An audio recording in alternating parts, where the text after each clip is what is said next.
So, hello everybody. Welcome to our first English language event in the Association for the Design of History's Mark Fisher Weekend.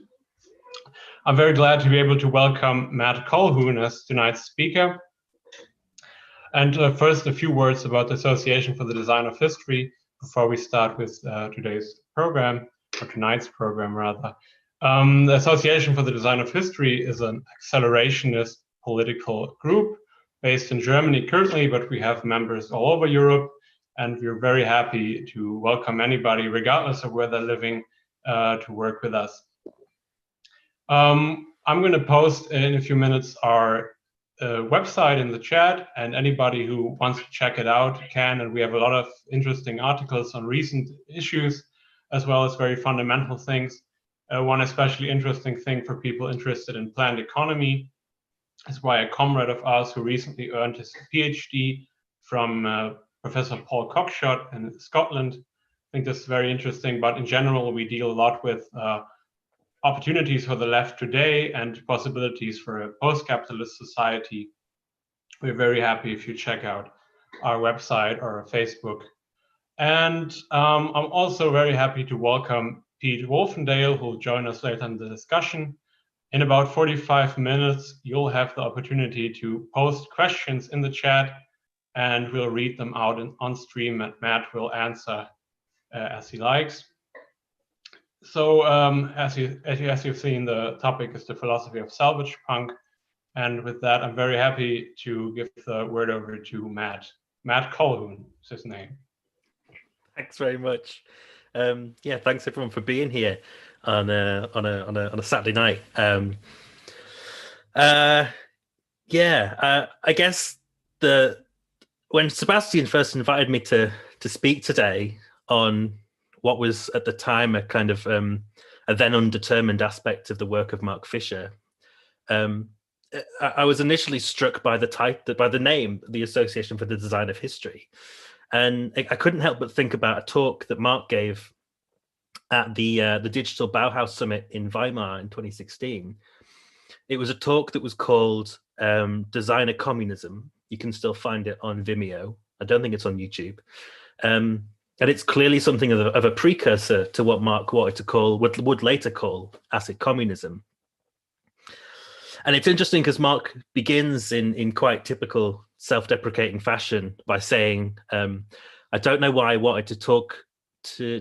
decided to talk about designer communism to a room that includes a lot of people who do actually know something about design.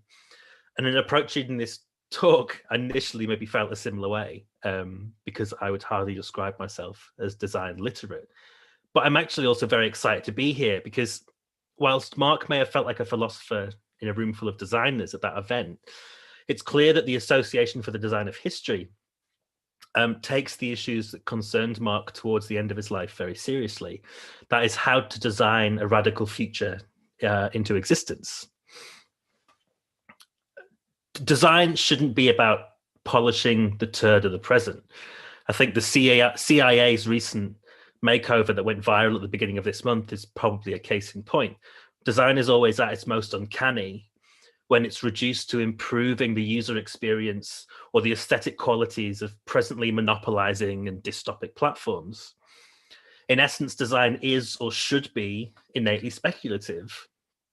It is imagining or imaging something before it's been made. Design is a form of production in this sense, but specifically a form of the production of the new.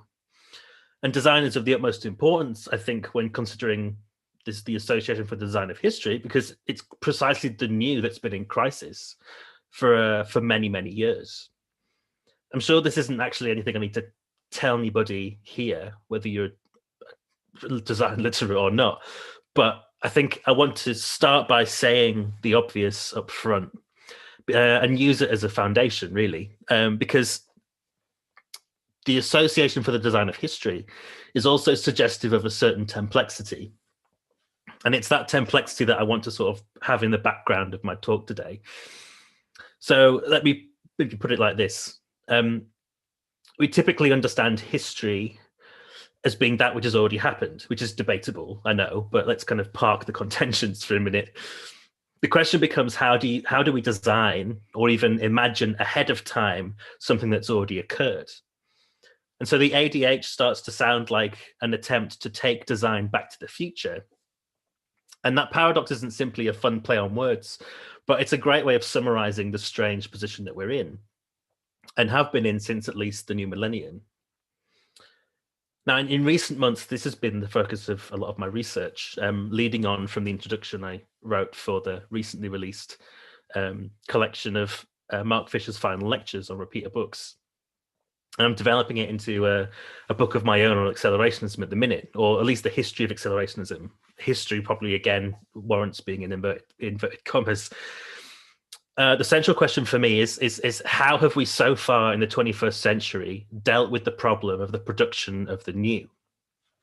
And in the mid to late 2000s, it seems like that was the topic central to the blogosphere, as it was often called. That gathering of blogs run by philosophers, cultural critics, and anonymous interlocutors. Mark Fisher, in particular, made his name there, and in around 2006. Along with Simon Reynolds, Fisher became particularly well known for his various writings on the topic of hauntology. Hauntology was originally Jacques Derrida's term for the lost futures that linger in our collective imagination following the collapse of the Soviet Union and the apparently ultimate success of global capitalism. Communism was seemingly, at that time, the last socioeconomic alternative available to us. When it was vanquished in 1991, capitalism suddenly appeared to be the only option. Without that defining Cold War antagonism at the heart of the 20th century, Francis Fukuyama famously declared we had reached the end of history. And yet the idea of communism, beyond its disastrous authoritarian mutations, and Marxism more generally, staggered onwards, despite this supposedly ultimate defeat, continuing to embody, in the words of Herbert Marcuse, that spirit of a world that could still be free. For Mark Fisher, Simon Reynolds, and other members of the blogosphere, the same was true of all the countercultural currents that had been vanquished by the end of the 1990s. Punk was long dead, post-punk as well, and rave had died shortly after the dawn of the millennium. Each in turn became less an active striving for new musical forms and instead became over-defined musical cliches in their own right. They were sonic or visual aesthetics to adopt rather than philosophies to carry forwards. They were signs of taste rather than alternatives. As Reynolds wrote of post-punk, the impetus had always been to rip it up and start again. Post-punk was not a sound, but an attitude. Now it means any post-Joy Division pastiche. As a result, it feels like starting again is no longer an option. Nevertheless, the ideas of the counterculture, punk, post-punk, and rave never really went away. They linger on like ghosts, their hollowed-out presence re-emerging in strange ways. These sonic graveyards, become in themselves new sonic landscapes on which to conjure up old potentials mutated by the passage of time. And this is what Mark Fisher heard in the music of Burial. Burial had never been to a rave himself, but he grew up in the immediate aftermath of that cultural moment, wandering through the smoke of a fire that had just been put out. His ghostly and melancholic music was like nothing anyone had ever heard before, and yet it was also clearly the sound of the familiar in a moment of decay. It was the new sound of a decaying past. Credit where due, Burial later changed up his sound, pushing the boundaries of his own music to new lengths and new intensities. But his first two albums became classics fixed in time, a time that we're still yet to escape from. And the sanctity of those records arguably pulls Burial back down into the reified time that he was precisely attempting to claw his way out of. Because of this, for many, this new hauntological tendency wasn't good enough. It was all too susceptible to the reifying tendency it was trying to critique. This was down to its own internal melancholy. In other words, pointing out that we're stuck in the past does little to help drag us out of it. And this made hauntology for someone like Alex Williams little more than a form of good postmodernism. Fisher and co. had repeatedly declared that postmodernism was their enemy. It was, as Frederick Jameson once put it, the cultural logic of late capitalism. For Mark Fisher and Robin Mackay, writing in the mid-1990s, the cardinal features of postmodernism, the arbitrary aesthetics, the simulated gestures, the boredom, and perhaps most importantly in this context, the poignancy of the lost object, combined to produce a transcendental miserabilism, a deep sense not only that there is nothing to be done, but that nothing could ever have been done. So Hauntology's double bluff then, as far as Williams was concerned, seemed to be that this acquiescence to the end of history could nonetheless be generative. Beached as it seems we are at the end of cultural history, he writes, it is certainly a seductive argument. Excuse me. Williams was writing at this time on the kind of dubbed, the haunted dub epitomized by the likes of Burial, The Caretaker, and those artists on the Ghostbox label. Williams continues by foregrounding the processes at a material level, sampling, versioning, deliberately invoking buried or false childhood memories, etc. It is contended that such music comes to terms with the deadlock which we face, the inability to properly think the new as such, and makes of this condition something positive. But this makes hauntology little more than a snake biting its own tail. Indeed, it is a positive embrace of a positive, if mournful embrace of postmodernism's feedback loop that nonetheless retains postmodernism as its enemy. Hauntology in this sense was postmodernity mournfully celebrating its own catastrophism. It wasn't anti-postmodernism, but the latest twist in late capitalism's ingrown dialectic. Williams, then blogging under the name Splintering Bone Ashes, sought a far more affirmative and less miserabilist approach. His argument to the contrary is rabble-rousing. He writes that hauntology is a cowardly move, lusting after utopias that never were, or which are now unreachable, a retreat into childhood or youth, just as trapped in the endless reiterative mechanistics of the postmodern as the lowest form of retroism, merely in a hyper-self-aware form. Hauntology then cedes too much ground to what it attempts to oppose. For Williams, it just wasn't good enough. He didn't want to try and half-heartedly negate capitalism's internal negativity, but celebrate it. That is, celebrate the negative potency of capital, which has a tendency to produce and even sustain its own enemies. In this sense, Derrida's spectral communism didn't signify the foundational strength of a long-lost communist ideal, but was rather a sign of capitalism's ultimate weakness. Without anything left to vanquish, capitalism may have won, but in doing so, it has undermined its own sense of progress.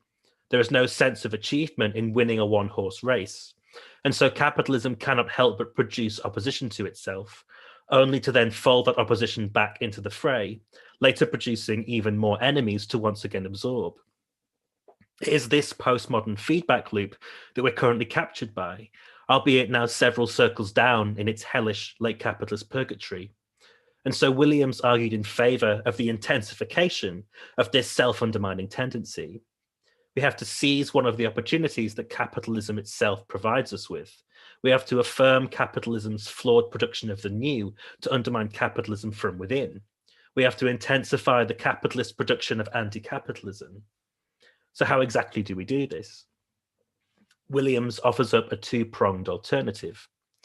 He suggests that, and this is quite a long quote, we might think a more nihilist aesthetic, which seeks not merely to foreground the processes of postmodern audio necromancy, but rather to accelerate the system to its ultimate demise, to speed up the rate of fashion flux to a point of irredeemable collapse. Rather than an act of reverence, of mourning, of touching at impossible universes from a distance, this would be a deliberate and gleeful affirmation. Alternatively, we might consider Alain Badiou's analysis of the emergence of the new, which would entail a more strategic examination of precisely where the pop musical, evental sites and historical situations exist within our current time, those regions which appear from the in-situational point of view to be marginal and properly undecidable. Now, there's a lot to unpack there, but But if we can summarize this two-pronged approach and also emphasize the fact that Williams is concerned with culture and aesthetics perhaps more than insurrectional political practice, at least at this stage, we can see two modulations on what would later become known as accelerationism.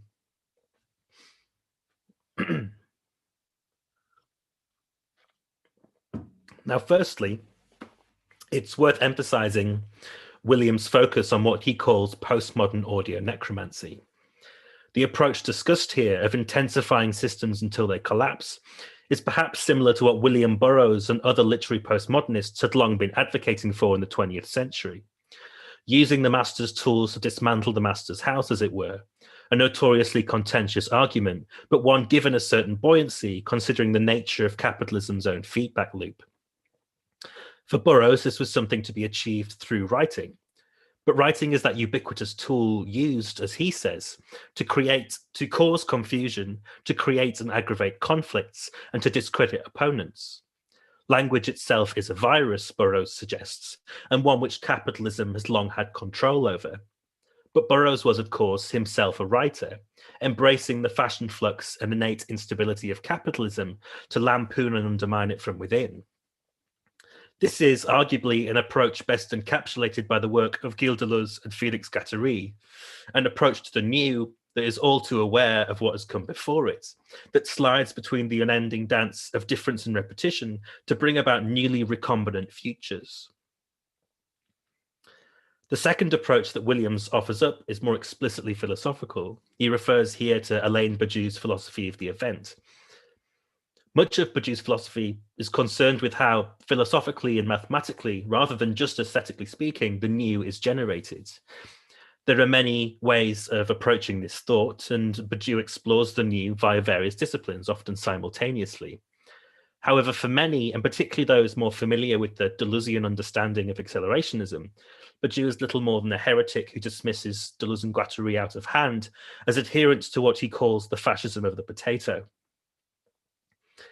There's no denying that it was Deleuze and Guattari who wrote firmly, if ambiguously, that we must accelerate the process. But Badiou argues that Deleuze and Guattari don't really understand what that process is.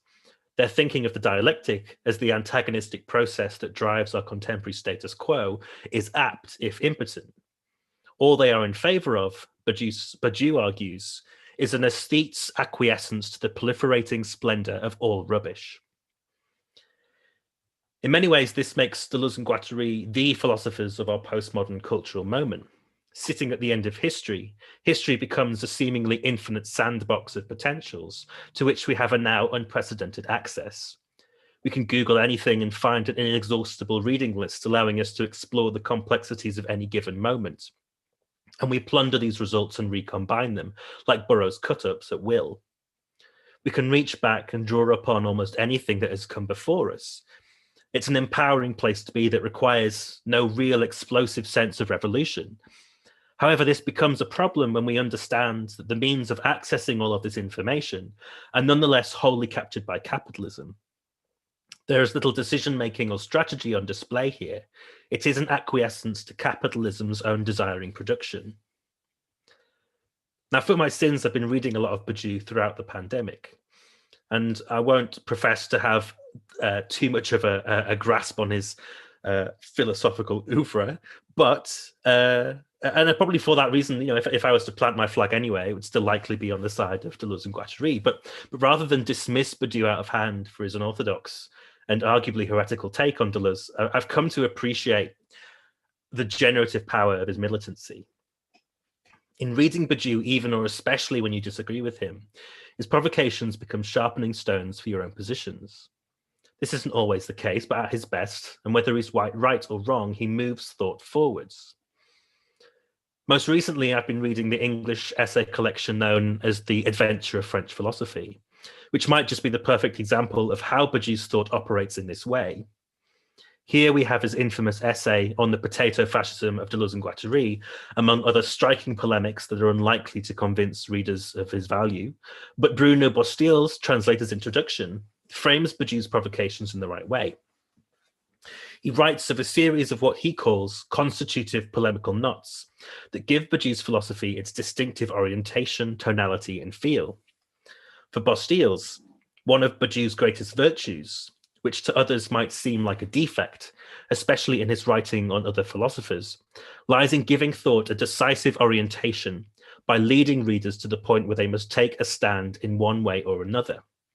Each of Purdue's knots in this sense begs to be cut, and the task of his thought, for example, in reviewing someone else's work, lies in facilitating these cuts and in elucidating the consequences of choosing one knot or one cut, or one knot and one cut, that is one act, over another.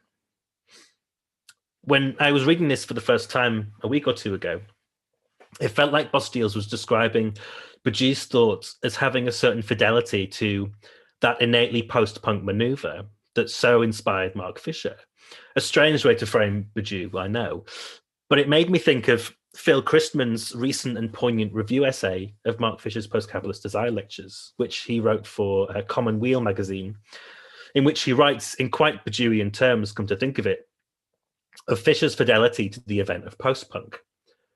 Quote, not the loud, colourful, simple, proudly incompetent and often nihilistic music known then and now as punk rock, but the strange and often foreboding music that came immediately after it, made by artists who occupied the space of possibility that punk had created by saying no to manners, taboos, and musical skill. Such artists, Joy Division, the Mekons, the Fall, the Raincoats, Wire, turned punk's nothing into something, or many somethings. Now, to me, Purdue's thought feels very similar. He too hopes to turn nothings into somethings, rather than following Deleuze and Guattari's lead by producing more somethings from already existing somethings. And indeed, this is the foundation of what Perdue calls his subtractive ontology. The assertion that being is produced ex nihilo, from nothing, makes the void or zero his foundation, which is contrary to Deleuze and Guattari's schizophrenic fidelity to infinity or multiplicity. Purdue's thought feels newly resonant to this moment as a result, when the left is now considering how to move forwards after the nightmare of 4 years of Trump. Many conservatives in recent years have described themselves as the new punk, and following Christman, they're broadly correct. The alt-right was a loud, simple, and proudly incompetent movement built upon the refusal of liberal propriety, and one that has taken up and bastardized the name Accelerationism to signal their desire for an intensification of their own talking points. But no longer. The general assault on Trump, his soapboxes, and his supporters feels like a defiant attempt to cut the knot of incompetency, rather than seek to unentangle it with a blank and passive civility. The left now needs to reaffirm its post-punk instincts, turning Trump's nothing into something new. But we must remember that for Alex Williams, these two versions of accelerationism, which we could, for sake of convenience, refer to as Deleuze-Guattarian and Purduean, were not diametrically opposed to one another. His blog post against Hauntology suggests that that these were two paths leading off from the same crisis, but his later writings suggest that these approaches are much more entwined. Williams was heavily influenced by Ray Brassier, for instance, who in his 2004 essay Nihil Unbound, not to be confused with his 2007 book of the same name, here Brassier suggests that Purdue's voided ground does not negate Deleuze and Guattari's project, but rather makes a return to it all the more essential. He even seems to suggest, albeit indirectly, that Purdue's mathematical approach, grounded by zero, is no less complicit in capitalism than Deleuze and Guattari's. Indeed, the numerical foundation of his ontology makes it strangely compatible with the punk imposition of Nick Land's cybernetic neoliberalism. For Land, counting always happens on the outside, and this is likewise why Perdue favors mathematics as a way to instantiate his philosophical truth procedures. But where Perdue differs from Land is that he cuts the knot of Deleuze and Guattari's accelerative ambiguity. And this is a useful and powerful act, even if it only provides new ground for their thought to begin again. For accelerationism in 2008, the argument to be extrapolated from this is that we should perhaps use the perspective provided by the end of history to develop newly militant strategies for rupturing capitalism from within. The knot of communism has been cut. Now we can re-establish our commitments from new grounds. This is what I think Mark Fisher was intending to do when he was when working on his unfinished book, Acid Communism. I've previously expressed my firm belief that acid communism was not a do-over, pure and simple, rejecting his prior critiques of the left in favor of a new fidelity with a pop leftist project. The transition is more complex and I think more interesting. From his hauntological writings to his accelerationist provocations, acid communism emerges as an accelerative hauntology. In recognizing the cut afforded by the present, he can newly return to the potentials of the counterculture, not only the ways that those potentials haunt us, but rather how these potentials remain salvageable. Now, this notion of salvage brings me to the topic promised by the title of this talk, Salvagepunk. It was a term similarly born from the blogosphere of the late 2000s, which I think combines the delusio Perdue imperatives of an accelerationism contra hauntology far more explicitly. And it's all the more useful for us today, I think, precisely because it is a term that's been forgotten. Though roughly the same age as the concepts we've so far discussed, it lacks any of the baggage, and as such is primed for salvaging itself. I first came across the term Salvagepunk just a few months ago. Mark Fisher refers to it in an old issue of the Wire magazine, whilst writing on the plundering practices of James Kirby, his VVM project rather than the Caretaker, and the echo jams of Oneohtrix Point Never. Fisher notes how, for American theorist Evan Calder-Williams, Salvagepunk provides a broader context for thinking about how these sample-based methodologies deviate from their banal twin, postmodernity. Fisher continues, by opposition to postmodern pastiche, in which any sign can be juxtaposed with its other in a friction-free space, Salvagepunk retains the specificity of cultural objects, even as it bolts them together into new assemblages. That's precisely because Salvagepunk is dealing with objects rather than signs. While signs are interchangeable, objects have particular properties, textures, and tendencies, and the art of salvage is about knowing which objects can be lashed together to form viable constructions.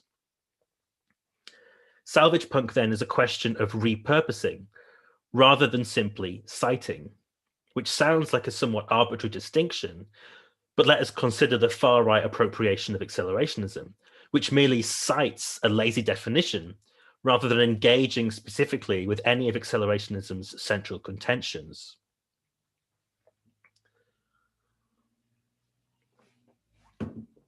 Now, I should probably note at this point that Calder-Williams would probably think my use of his term in this context to be quite heretical. I don't think, or I've been told that he's not much of a fan of accelerationism. But in a poetic talk on Salvagepunk that he co-authored with China Mieville and presented at London's Serpentine Gallery in 2012, accelerationism is sort of indirectly framed as a fly-like mania buzzing around shit. The dipteric is no dialectic, Mieville says.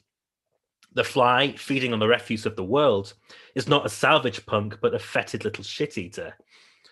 We can hope to intensify its habits, but Mieville says we end up with a strategy like that of Renfield, the fly-eating companion of Nosferatu. He is only a sycophant to the vampire proper, capitalism itself, feasting on dead labor. The accelerationist Renfield, the maybe vulgar accelerationist Renfield, instead possesses a mania that is a function of the world in which he lives, Mieville says, not of Nosferatu. Renfield is all too human. He has, quote, a fool's capitalist envy. He tries to imitate its veracity with cringe-making misprisions. Now, together, Calder-Williams and Mieville take the same view as Perdue, seem to take the same view as Perdue of Deleuze and Guattari, but extrapolated outwards onto capitalism itself. Postmodern capitalism, as far as they're concerned, is an industrialist's acquiescence to the proliferating splendor of all rubbish, quite literally. Look upon this garbage world, and the human and non-human scavengers that live again quite literally upon its industrial dumps, and nonetheless eke out a living. Now, Mieville quotes from this, quotes from those who have lived in abject poverty on the industrial wastelands that pepper our planet, and notes their wonder at what would be to us, in all of our first world cleanliness, a truly apocalyptic existence. He quotes, for instance, the Zimbabwean author Dambudzo Marachera, who speaks with disturbed wonder about the sorts of treasure that could be pilfered free of charge from the empire's refuse, dolls and corpses, each all too alike the other in their discarded state. But we shouldn't picture Marachera pitiful or in need of our patronizing charity, but rather as kin. His relationship to the abject landscape of the rubbish dump is one we should adopt for ourselves, because we too live in such a world, semiotically, if not quite as materially. This requires not the civic dutifulness of recycling, but rather a new attentiveness to what capitalism, as totalizing structure, deems to be its own discarded excess, both toy and human alike. Mieville later insists upon a new meeting point between human and monster, not a Renfield, rather something much less pathetic. At one end of the continuum is the human, the other the monster, and neither helps, he says. We have to have recourse to a mediating animal point between. We need an animal copula, a conjunction to attach usness to the rubbishness in which we're lost, that doesn't merely feed on that which we deem to be a lower form of life. This is Salvagepunk. It is, as Calder Williams argues, the other side of salvage, when the properties of things become a sabotage of their own purpose, unbound from their identity as if by flies, bound together with other broken things as if by flies. Here, despite its subtle disregard, Salvagepunk finds itself overlaid with our contemporary understanding of accelerationism, which has precisely been unbound from itself and then haphazardly bound to other broken ideologies of postmodern fecundity. Indeed, at this point in time, we might see Salvagepunk as a better name for what accelerationism first set out to do. Accelerationism is dead. Long live accelerationism. From the carcass of its now moronic reaction, epitomized in our present moment especially, following the impotent insurrection at the United States Capitol building, accelerationism's initial claims might finally be salvaged, but not cleanly. In fact, scraping off the mess of ambiguity is part of the process, a process that Calder Williams refers to as differentiation, that which capital cannot do, recognizing the distinction between corpse and toy. With this in mind, I think that Mieville's animal copula is precisely how the relationship between hauntology and accelerationism should be seen today. One is all too human in its attachments, the other monstrously inhuman in its mechanistic complicities. But taken together, we build a go-between that deals more decisively with late capitalist apocalypse. Calder Williams' project takes this apocalypse firmly in its sights in his 2012 book, Combined and Uneven Apocalypse. He hopes to bring into focus the scattered technical expressions that try to grasp the consequences of this world order, a late capitalist world order that is coming to an end. What are the strategies lying behind these expressions, he wonders, behind this cascade of post-apocalyptic media that is perhaps more than just a symptom of our nostalgic terror, that one day this present shithole will be something we're forced to miss. In this way, Salvagepunk accepts hauntology's doom and gloom. Yes, it says this crisis is terminal, but it rejects its melancholy. In trying to put our feet down and take stock of where we stand, Calder Williams writes, we must make sure we aren't dragging our feet. But he also rejects accelerationism's innate complicity in the crisis. He seems to recognize both hauntology and accelerationism as two sides of the same coin, and so cuts a diagonal between them by affirming the cultural proliferation of the apocalyptic, not as a potent negativity and punk refusal, but as the tingling sense that a world is coming for which we do not yet have a blueprint. If we call these apocalyptic times, we do so because of what is revealed, he says, namely the pervasive structures of capitalist apocalypse and the fantasies needed to approach and mediate them, not in the simple fact that an era is drawing to a close. The sense of revelation he is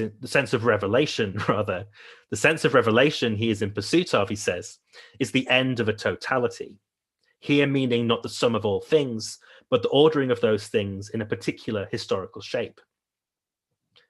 So here, Salvagepunk challenges the founding gesture of capitalist realism. The end of the world is easier to imagine than the end of capitalism, yes, but that is where the process starts. Why are we imagining the end of the world in the first place? Precisely because it is ending. And so we must see what is unveiled by this process. We must shift our perspective accordingly. Calder Williams' summary of the stakes in John Carpenter's film They Live is wonderfully succinct on this, I think. It is a case of suddenly seeing what was there all along, even as it insistently works against its own grain to blow its own cover story. As cathartic as Nada's one-man war against the alien bourgeoisie is, for Calder Williams, the film is a wish image of an absent clarity. We long for images of apocalypse because they at least give us a firm sense of an ending, something which capitalism does all it can to abjure, even as it taps into our thirst for imagery exploring its own demise. The task then is not to ridicule our blinkered imaginations, but rather interpret them as so many dreams. For Calder Williams, an apocalypse, quote, is the coming apart of the rules of the game. And in the ruined wake of this, the task isn't one of rebuilding, of mourning, or of moving on. It can only be the ceaseless struggle to dismantle and repurpose, to witness the uncanny persistence of the old modes of life, and to redraw the maps and battle lines of the sites we occupy, which sounds a bit like left accelerationism to me. This is how we become post-apocalyptic, he suggests. Here understood not as a dark age following an undetermined catastrophe, but rather as the contemporary repurposing of the logics of post-punk. That is to say, to be post-punk in the 21st century is to understand a new agency delivered by punk apocalypse. After the punk apocalypse, how are we then, do we become post-apocalyptic? So Williams continues, we become post-apocalyptic when we accept the present as rubbish, as undead, and as under attack. And when we refuse this acceptance to salvage the scraps of antagonistic history that we inherit, to articulate militant reason out of the obscene persistence of what refuses to die, and to make the apocalyptic not a temporal event, but a spatial organization. To be post-apocalyptic is to make a given condition a decision and a commitment. Now, what is this if not a Deleuze-Perdue orientation towards the future? A cutting of the knot of undifferentiation. It is a thought that adheres to neither accelerationism or hauntology, and therefore to both, speaking to that turn that's neither the radically new, nor the simple continuation of the information already given. Calder Williams uses the brilliant analogy of a punchline to a good joke.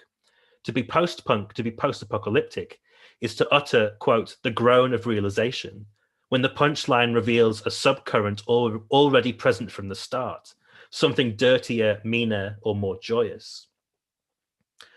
Whilst working through the recently released final lectures of Mark Fisher, I came to realize that this is precisely the realization that Fisher seemed to want to share. He had in his possession the punchline that Marxism and its various countercultures do not haunt us like discarded corpses, but rather jut continuously like a line of toys from the trash heap at the end of history, ready to be pilfered, reassembled, and repurposed. Rather than tidy it all away and accelerate the organizing process, readying all of this trash for the incinerator at double time, we can construct new assemblages from the void of history's end. We might struggle to rush in the radically new, but using what we have, what is dead but not, what is buried but not dead, in new ways, might just be good enough. If this is the process of the design of history, not just design for history, but designing with it. Thanks very much.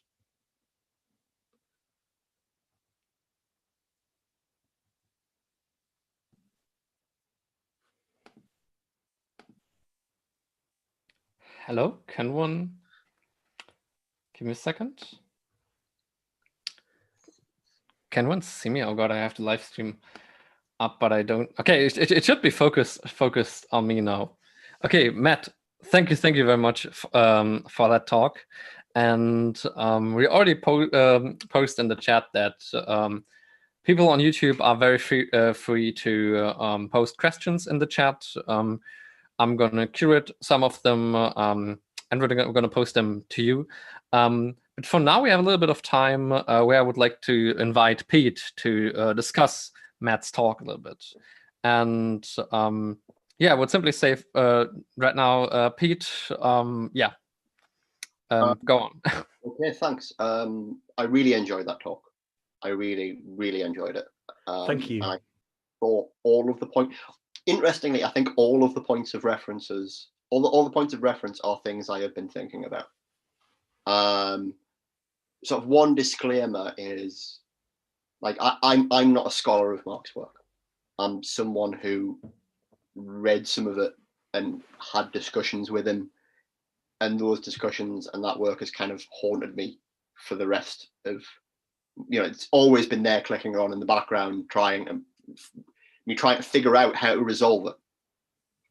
And some of the ways in which I've been thinking about how to resolve it are kind of partially present in the way in which you're describing the trajectory. But I should get the negative bit out of the way first. So I will stand here and declare now that I am completely and utterly opposed to the trajectory of Evan Calder Williams and China Miéville. I think it is disastrous. I think it is completely and utterly the wrong way in which to develop the Marx understanding of the problem and its potential solution. Right, so Salvagepunk, no. At least insofar as it is articulated by Salvage, right? Okay, that's a fairly strident position. Let me clarify it, and then I can come back and pick up everything else in your talk in a way that points us in this other direction that I see. So, the early history of left accelerationism was very, very fraught. Like, we got attacked from every side. Everybody fucking hated it, right? Especially on the left, like more than anyone else. Like, people in the left academy, right, and just fucking came at us, and in a variety of really ludicrous ways, like pretending that we had all this like institutional power that we completely did not have, you got some weird sites of like very, very well established academics kind of pretending that they're the underdogs and punching down and punching up. It's like, God, you're not, right? But the absolute weirdest response was the appropriation of this trope from Noys, the idea that accelerationism is always defined as the worse the better, right? So this idea that accelerationism is the worse the better was a misunderstanding, and indeed Marx's whole reappropriation of the term was, Noys has misunderstood this, let's take it our own way, right? Let's own this term of critique and develop it. But everybody who wanted to have a pound of flesh, they all treated us as this caricature. Because, quite frankly, most people in the left academy are very lazy scholars. And they'll do things like this whenever they get the opportunity. Not everybody, but lots of them, right?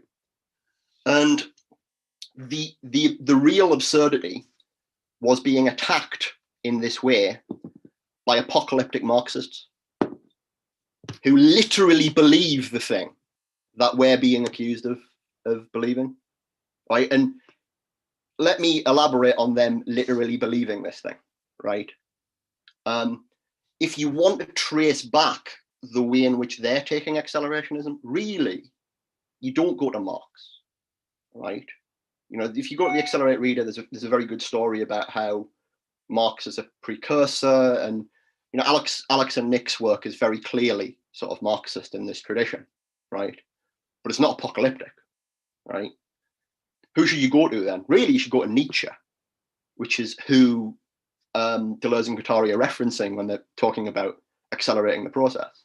So what's another word for, or another term for this, like this this idea of living in the present as it's already a set of ruins that you somehow then affirm, right, and take whatever is there in the moment as the basis of your life going forward, right? That's just the eternal return, right? It's just the eternal return, right? It's you know, it's gussied up in a variety of ways, right? But that's it, right? And you know, if you look at, well, I'm not gonna say nastier things, but I think that this is fundamentally completely uninteresting. Like, who wants any more fucking Nietzsche after all of the fucking, you know, French appropriations of it that we then got churned over and over and over again in the 90s and the 2000s, right? And I have a fondness for Nietzsche, but this particular bit of Nietzsche is not the thing I'm fond of, precisely because it forces you to take a very, very absolutist conception of practical temporality, right? Like there's no room for varying your window or your strategic horizon of action. Like what range of the present are we thinking at? You know, are we thinking within the year we're in, within the day, within the decade, within the long arc of the 21st century to come, right? In order to have this practical, strategic approach to temporality, right, you need to avoid this particular kind of aesthetic rhapsody, right? And to just double down on how bad this is that essentially what it is secular eschatology, right? And I think eschatological politics are the worst kind of politics, and they're everywhere in the academy, wherever continental philosophy is kind of you know, the icy grip or the icy touch of negative theology gets everywhere, coming out of Derrida, right, and Levinas, and you know, all this sort of stuff, and yeah, like if there is one intellectual trend that I am opposed to above all others, you know, negative theology. Spare me negative theology. Anything but negative theology. It is the worst possible epistemology that you could have, because fundamentally what it is an epistemology of ignorance. So the epistemology of ignorance, for those who aren't familiar, is the idea that ignorance is not a absence, not privation of knowledge. It's a positive structure of its own accord. And so this has been very important in sort of critical race theory and places like this, where so Charles Mills is particularly important. I mean, he's a liberal, but a radical liberal. But you know, the idea is things like bias. Like, bias is an obstruction to being able to learn certain kinds of things, right? So fundamentally, ignorance in the vicious sense as a vice is not being able to learn. But you can also talk about ignorance in the virtuous sense. And this is Socrates, right? All that I know is that I know nothing, right? But that's not a declaration of nought. It's an orientation in questioning. It's about concretely knowing something about what you don't know. And what that enables you to do is to learn things, to find out that you're wrong, right? And negative theology is an epistemology of ignorance in which you never have to find out you're wrong about anything, right? You can justify absolutely any orientation to any concrete problem, right? And so apophatic Marxism goes really well in hand with this kind of insurrectionist, you know, alternate reality game that some people seem to have going, where it's about kind of gaming out how they're going to sabotage and bring down the entire industrial platform upon which capitalism is situated. You know, the industrial platform on which the vast majority of the human race's lives depend. You know, like the very nature of the apocalyptic fantasy is distasteful, in my view. So that's my no, not Salvagepunk, right? Anything but Salvagepunk, like neoliberalism rather than Salvagepunk, right? You know, I'll buy Google shares before I'll invest in that kind of indiscriminate sabotage, right? Because fundamentally, we need to build, not simply destroy. So, with that rhetorical thing out the way, I think your reference to Perdue is really interesting. So, Perdue is a philosopher who I've become much, much more sympathetic to over the years, basically because of Ray Brassier. Like, Ray kind of converted me to rationalism and made me realize that, like, you know, this trajectory of enlightenment is important. And that really, since then, I've been undergoing a slow process of becoming a Platonist and kind of realizing I'm a Platonist and just owning it. And Perdue is that guy. Perdue is the guy who, when everybody in, not necessarily France, but certainly in the Anglophone tradition reading French thought was anti-Platonist, Perdue is the person who's stood up as a Platonist.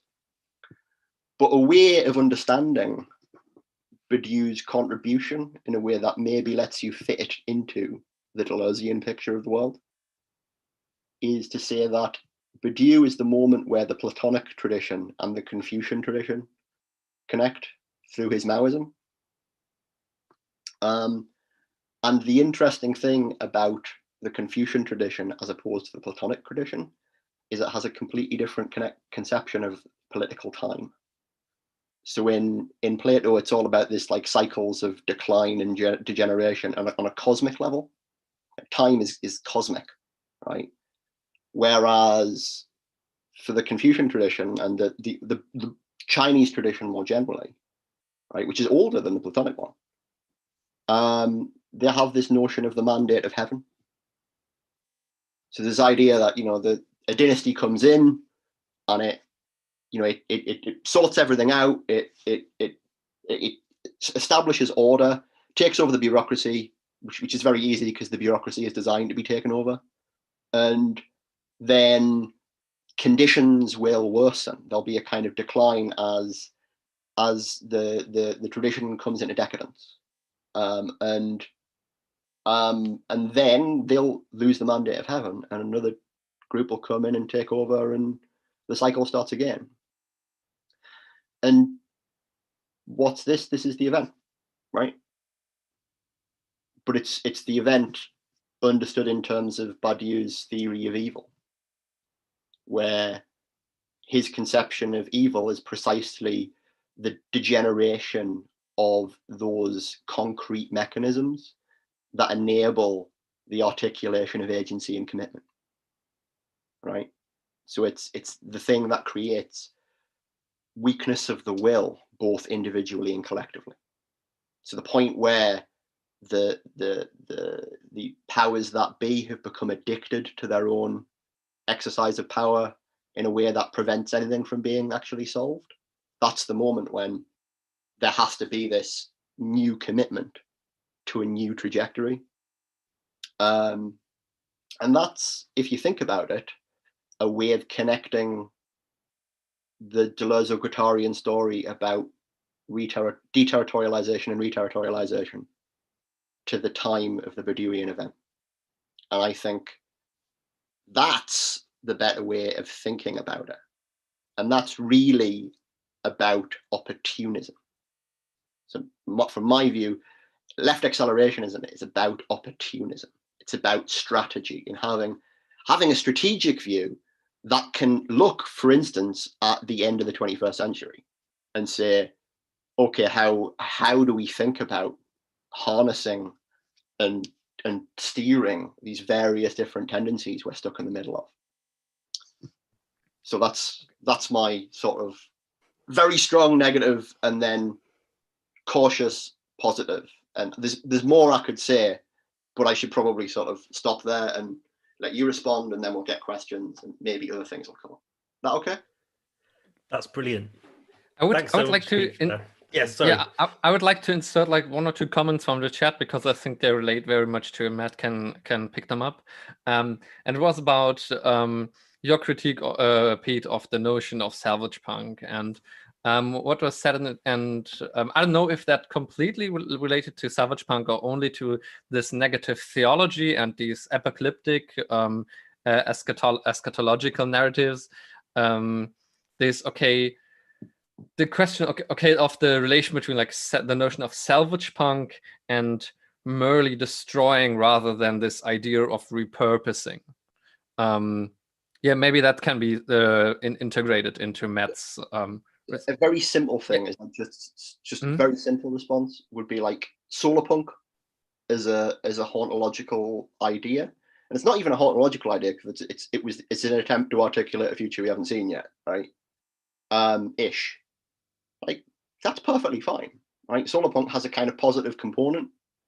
It's what I dislike is the wallowing in the ruins. And the thing is I even understand that impulse.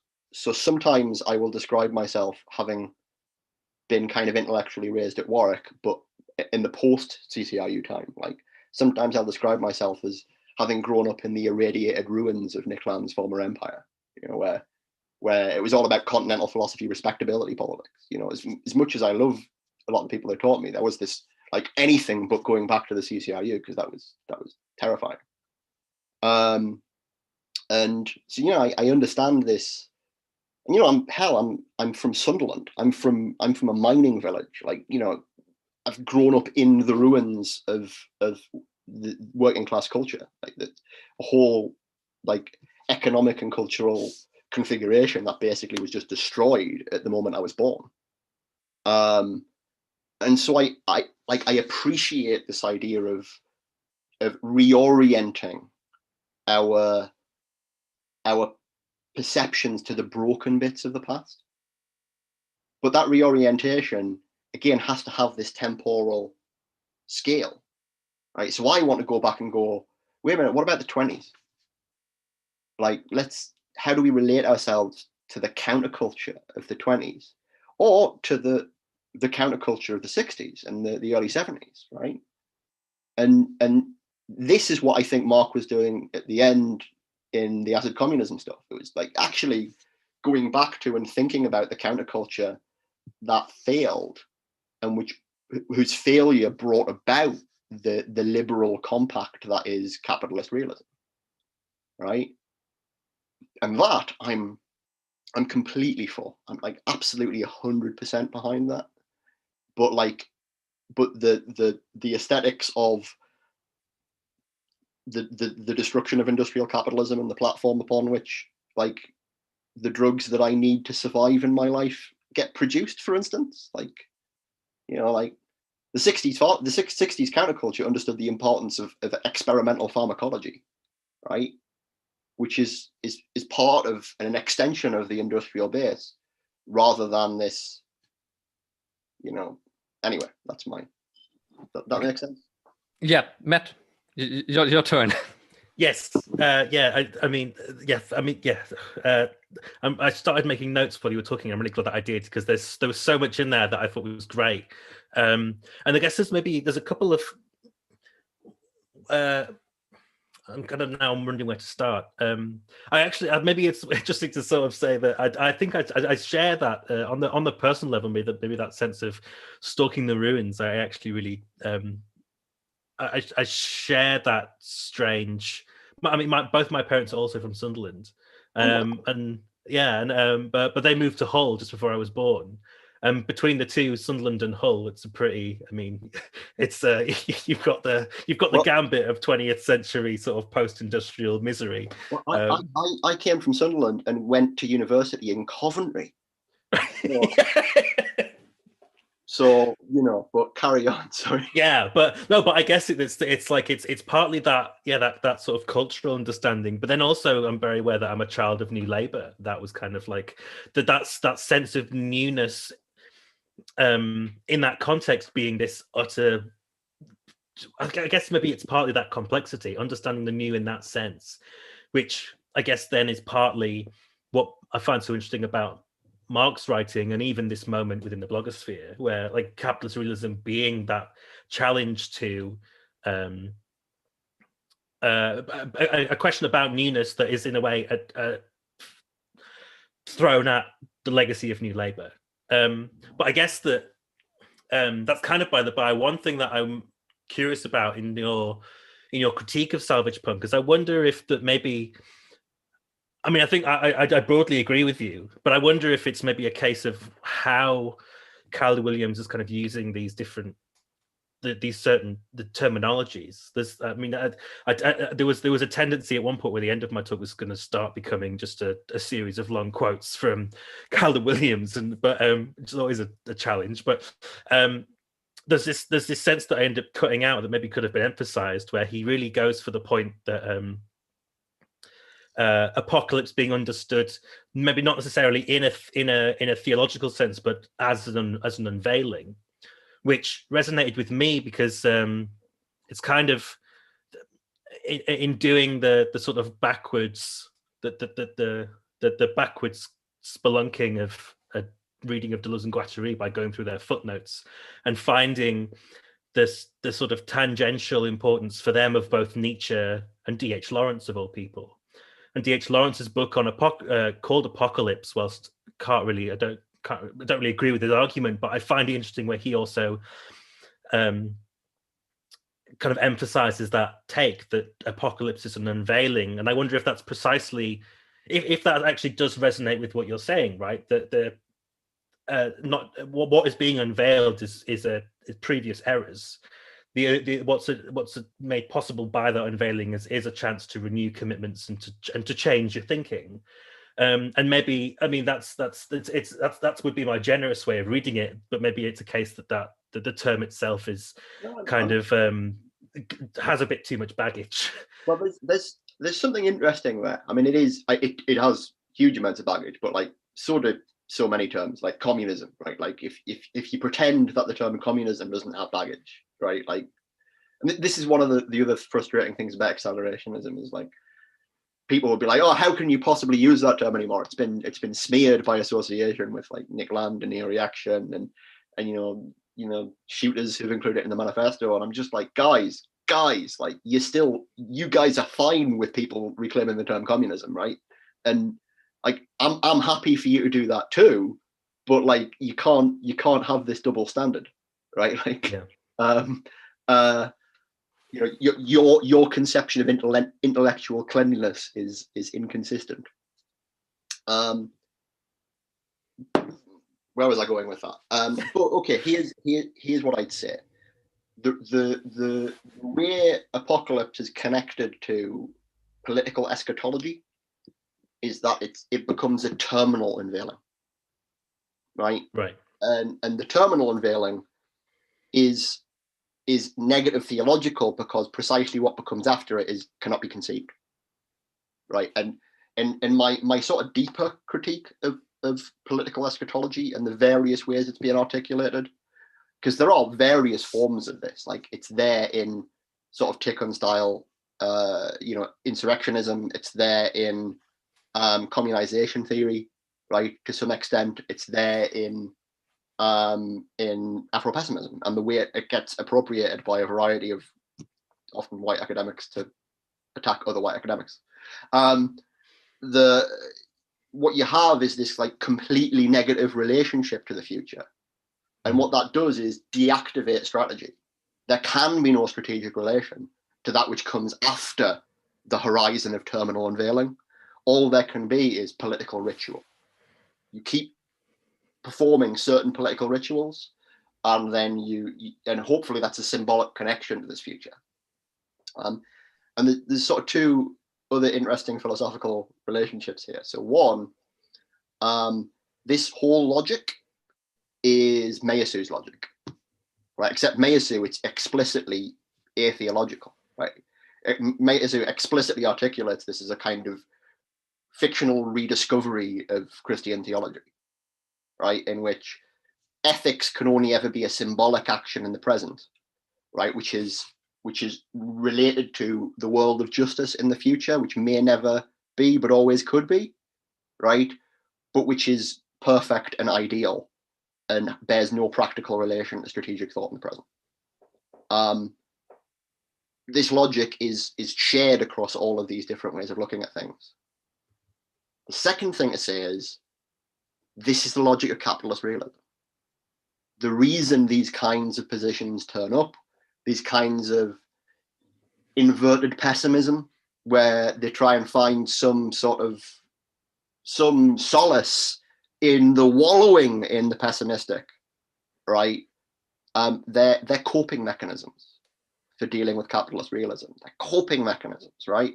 They're coping mechanisms that articulate a certain kind of vicious ignorance, where there can no longer be an engagement with people who are talking about even the smallest strategic movements, let alone large ones, right? And we need these different levels of scale in order to articulate the different projects that everybody's going to have to do if we want to stitch together something resembling a emancipatory trajectory out of the present. Yeah. Right? Pete? I think it's the one. I guess I kind of had one point, and then maybe we can move to the questions in the chat. No, it's completely related to what Pete just said. Okay, sorry, But, go ahead. Yeah, okay. Like I'm just gonna take and ask a question that came up for myself with regards to strategy and this idea, or maybe there are two parts of that. The first part is with everything, or most of all cat here before my camera. The first part is most of or basically everything what you referenced right now is in the realm of the discourse of academia. Like if you go into actual political discourse and into actual political work, this stuff doesn't matter. Like maybe something like critical race theory, and this like has influence on that, but all that like this kind of negative theology stuff, and also this view of we aren't allowed to ever imagine any kind of different future where we want to go strategically. Like this has been pretty much abandoned, I think.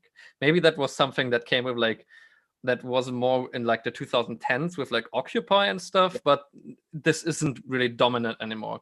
So there's a question, with the simple view to actual political work, how important is it to engage with that kind of stuff? That's maybe the first thing, or is it just like you waste your time in like debunking these theories and critiquing all these theories if they aren't relevant for political work at all? Look, my positive politics are going to differ. I would like to articulate what I mean by this notion of opportunism and where I see it going strategically. I mean, obviously, I'm a philosopher, so I do abstract stuff. And what that means for me is I have conversations with people who do more concrete things, and I see if the way they challenge how I think about things enable me to develop abstract tools that I can give them that they can then use to articulate concrete things, right? There's a back and forth there, and it's broadly Socratic, right? That's how I see what I do. And yeah, here I'm kind of fighting an old battle. I'm kind of coming back to an old battle and saying, you know what, guys, like this is the stakes. And so, if anybody wants to just kind of ignore all this, perfectly fine. Just go away and think about accelerationism in a different way, and that's great. Another way of talking about this old battle would be to say that what this old battle is it's the battle over folk politics that Seneca Williams articulated in Inventing the Future. And this is another way in which accelerationism got caricatured, because all sorts of people in the left academy and the left academy bleeds into activism, right? There's an edge there. There's an interface, right? All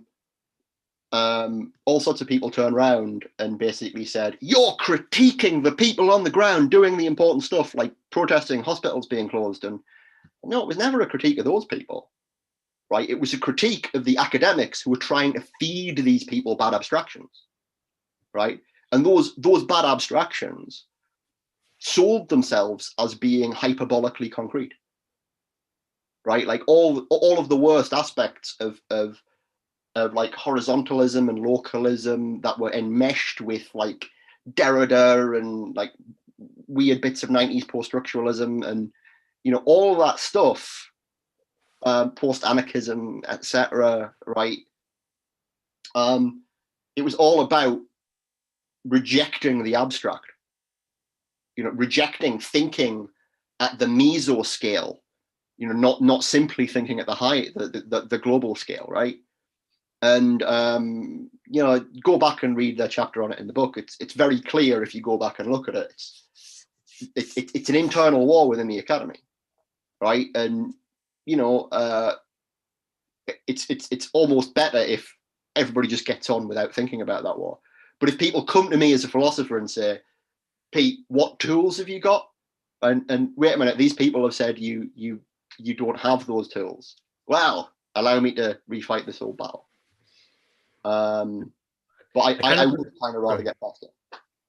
But I think that's what's interesting about it. And I wouldn't even say it's an old battle, or if it is an old battle, it's kind of like it's one of a series. And I think maybe it's interesting to. I mean, it's at this point, for anyone that's familiar with my own blogging and stuff, it would be silly to say that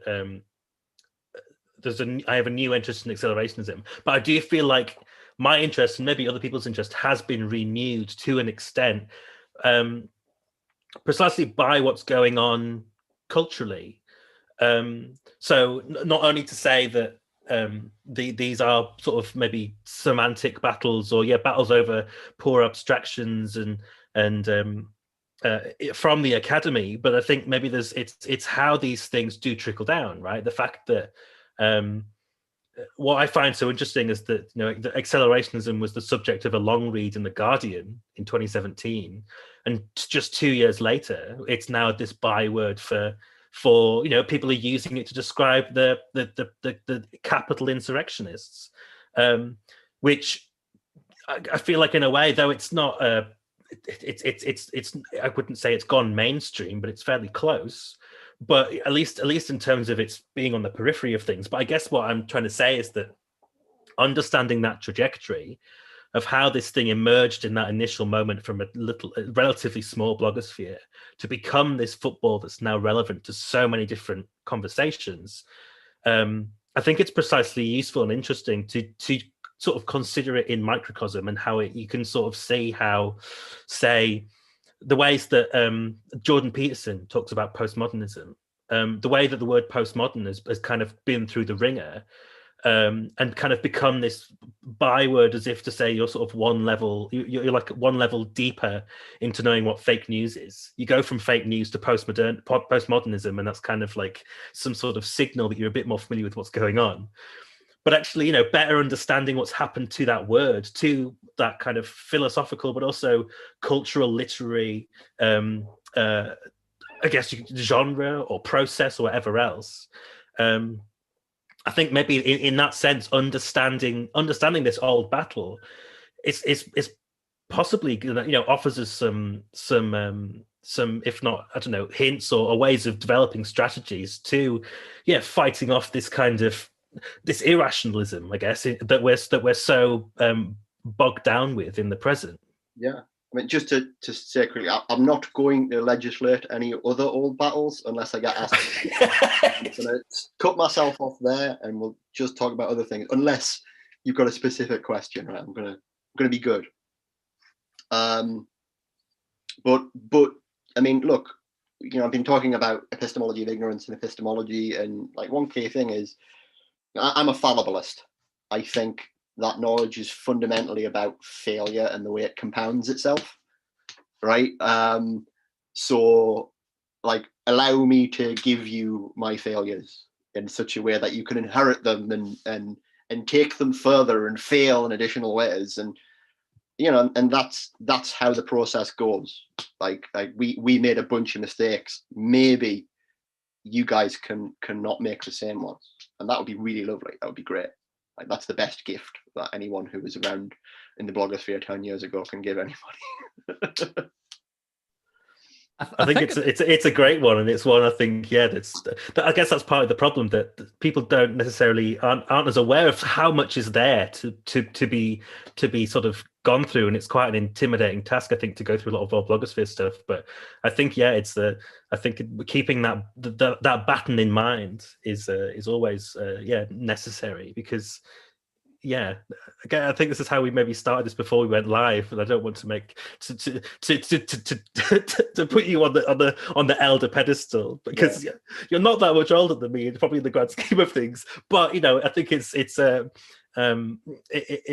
think it's a credit really to a lot of the conversations on the problems. I think it's making those connections stronger. I think that these conversations are, if they're very different, but they're developed, and that there's things that we can we're carrying forwards together in a sense. I think it's a really nice sentiment, and I think one that's actually not said enough. So I guess just emphasizing what you're saying, I think it's great to underline that.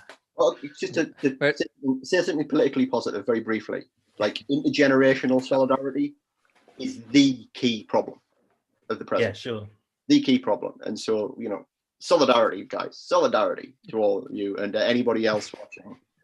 We've got to connect up our different perceptions of time.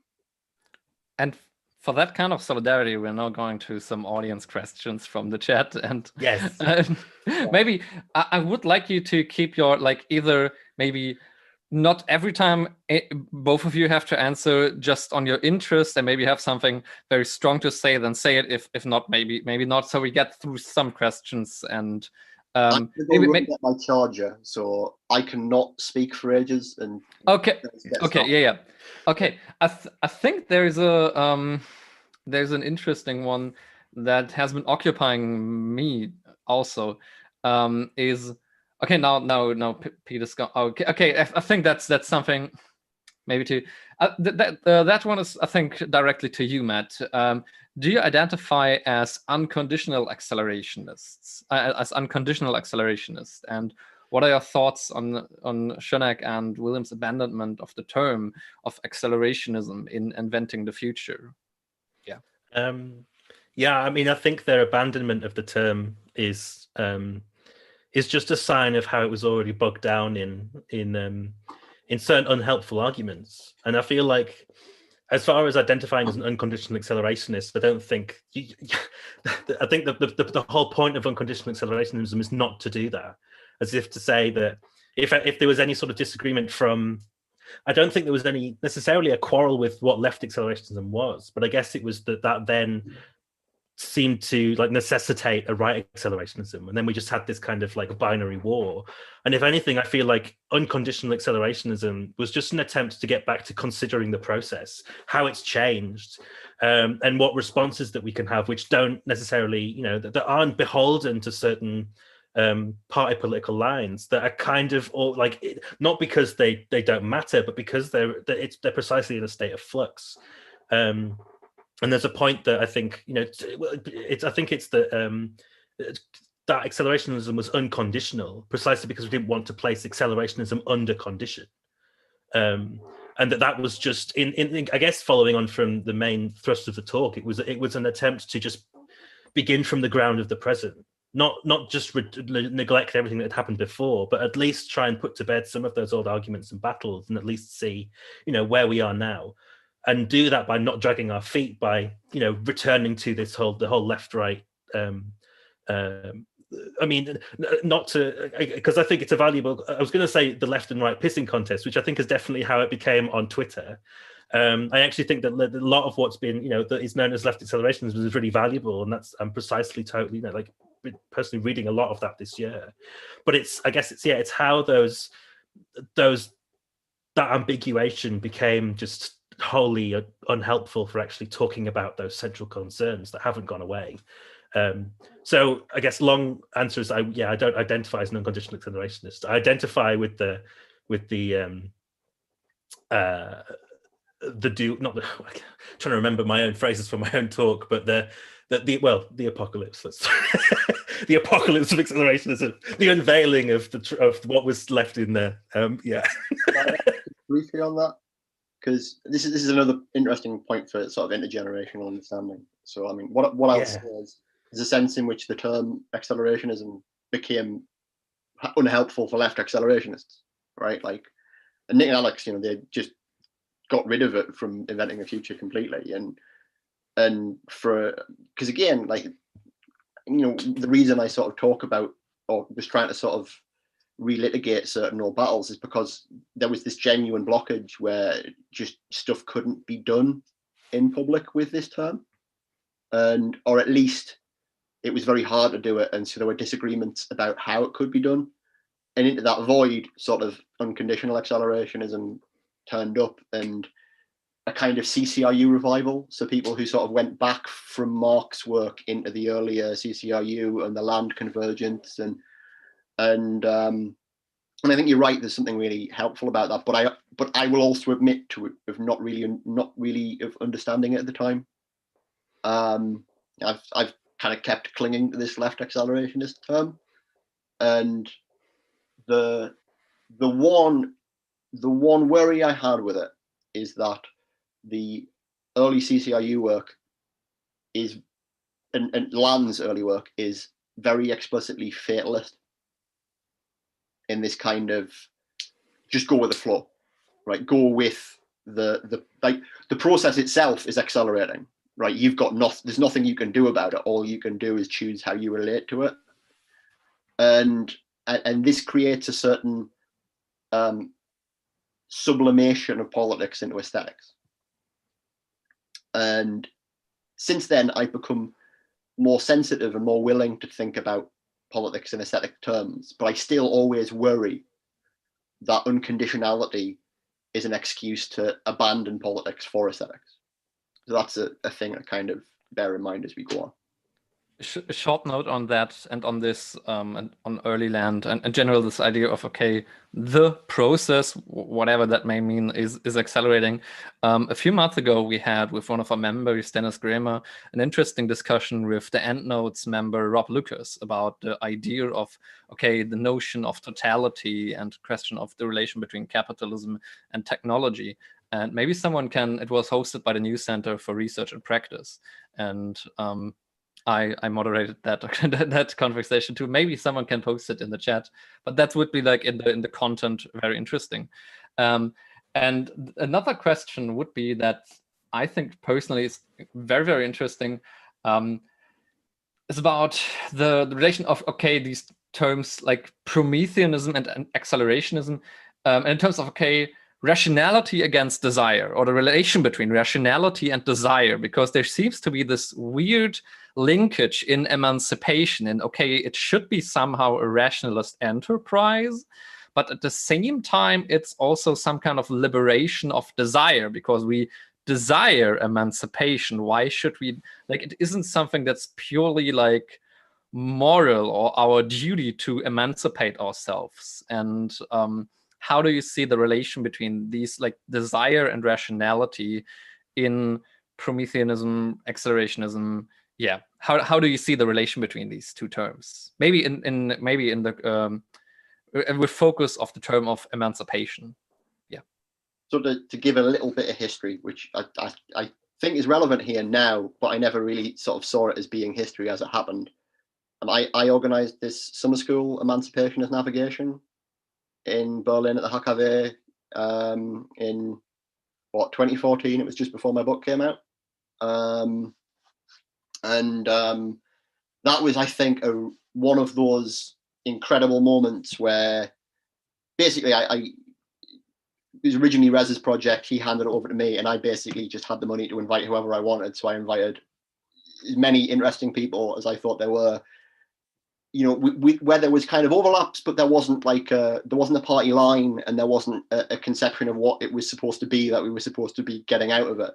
So it was an instance of what I like to think of as actually existing interdisciplinarity, which very rarely happens. Like, you get interdisciplinarity conferences, and people just talk past each other, and no one reads each other's work or has the time to cross between disciplines. So, but we had, like, you know, artists, designers, anthropologists, you know, someone was talking about well, we had two talks on mathematical logic, one of which was also about fixed point theorems and the conception of transsexuality in Janice Raymond. And, like, you know, we had all this kind of like weird and wonderful stuff, and out of that is you got the Xenofeminist Manifesto, which was sort of like this kind of concrete manifestation of an aspect of that sort of accelerationist line of thought. And I think that was really, really positive. Also got massive pushback too. But you know, the Laboria crew were just fantastic about it. And also that's where the term neo-rationalism got coined. It's also where we sort of informally started talking about left versus right accelerationism. And so like my old piece, So Accelerationism, What's That About, was just cashing out the sort of discussions that had been had there. Which we translated into German and published on our website. but the name of that summer school was Emancipation as Navigation. It was like, how do we rethink emancipation as this navigational process of articulating ourselves through the space of possible outcomes, right? But the key thing is that's also the space of possible freedoms, right? Because the idea is to essentially get yourself out of like a series of progressively larger boxes. Whereas it's like, how do we bootstrap ourselves up so that we end up with more options, right? Like it's this process of the self-reinforcement of freedom, or the auto-catalysis of autonomy, right? And that's the left accelerationist conception of the process.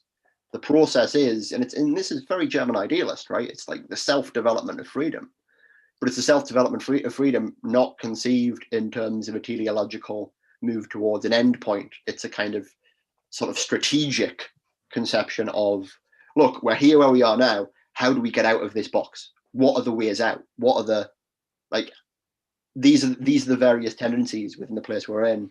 How do we exploit them when we find points of leverage, right? And I think that metaphor, and it's really an analogy that can be made more and more precise depending on how willing you are to talk about it, but that's kind of guided the sort of coalescence of what now gets called neo-rationalism, which is sort of me, Reza and Ray and anybody else who's come along for the ride, and there are more people now, which is great.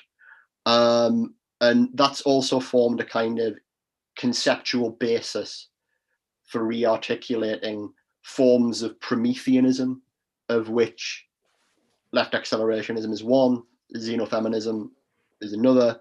I think the kind of cosmism that's articulated by Ben Singleton and Ben Bratton, who wrote The Stack, and by the way, Ben Singleton's piece, Maximum Jailbreak, which is in the Accelerate Reader, is like probably the single most important thing for this conception of freedom as, or the auto-catalysis of freedom as generalized escapology, right? And indeed, this is what Ben calls design. Design is just generalized escapology. So when you're designing the future, that's what it is. So in a sense that somehow design equals strategy. Yeah. Basically, design is another word for strategy. We just use it differently in our common sense language. So strategy is like larger scale and design more. Everybody should go away and read Benedict Singleton's work. He's absolutely crucial. Really crucial. You've heard it here first, people.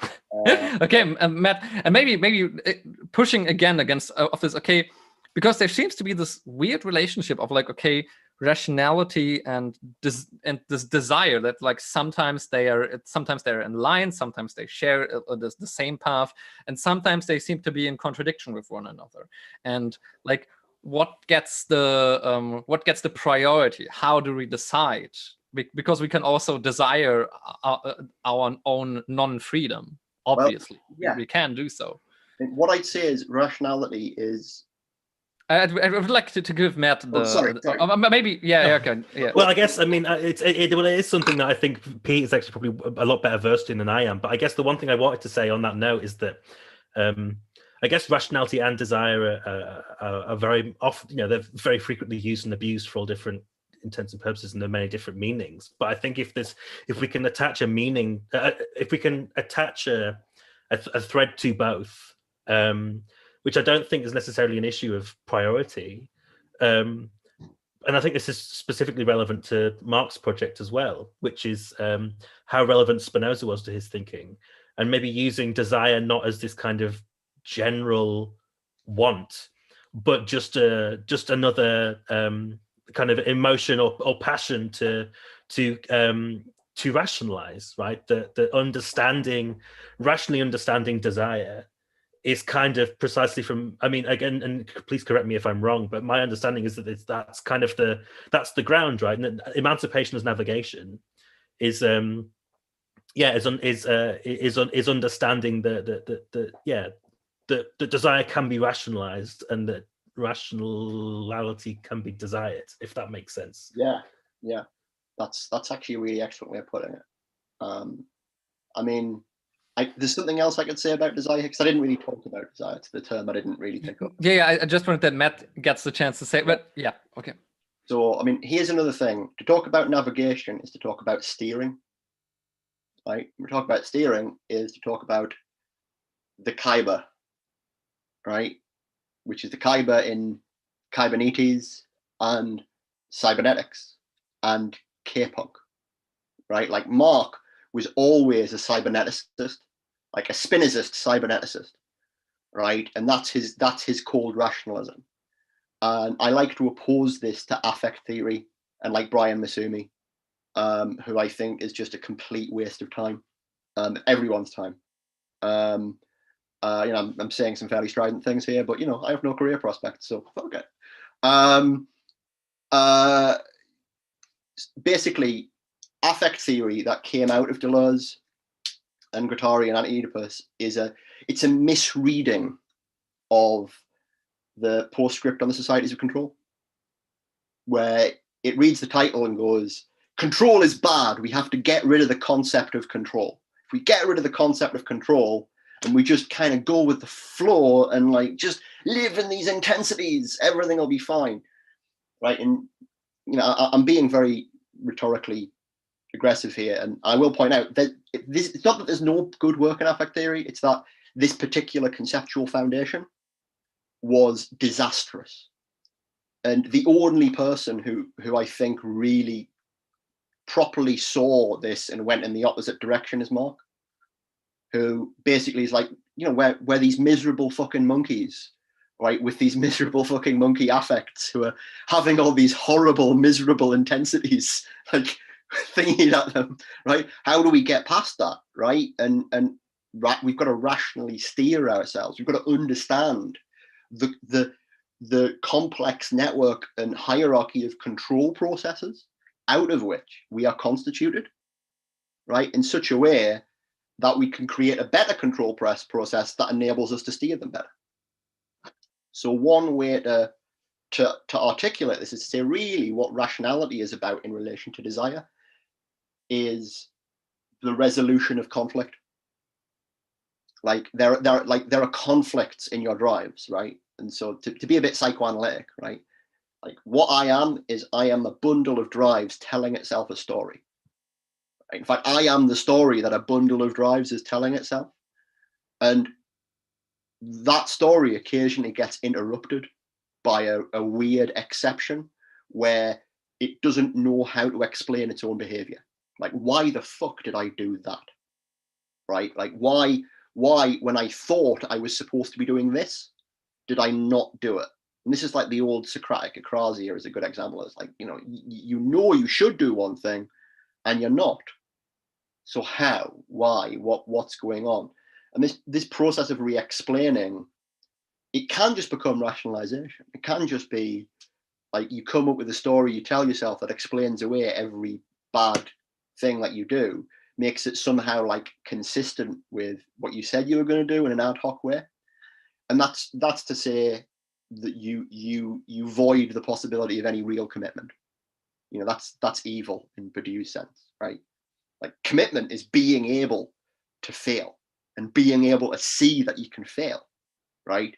Such that you can do more and more interesting things. There are more and more interesting potential projects that can go and evolve in ways that respond to these failures.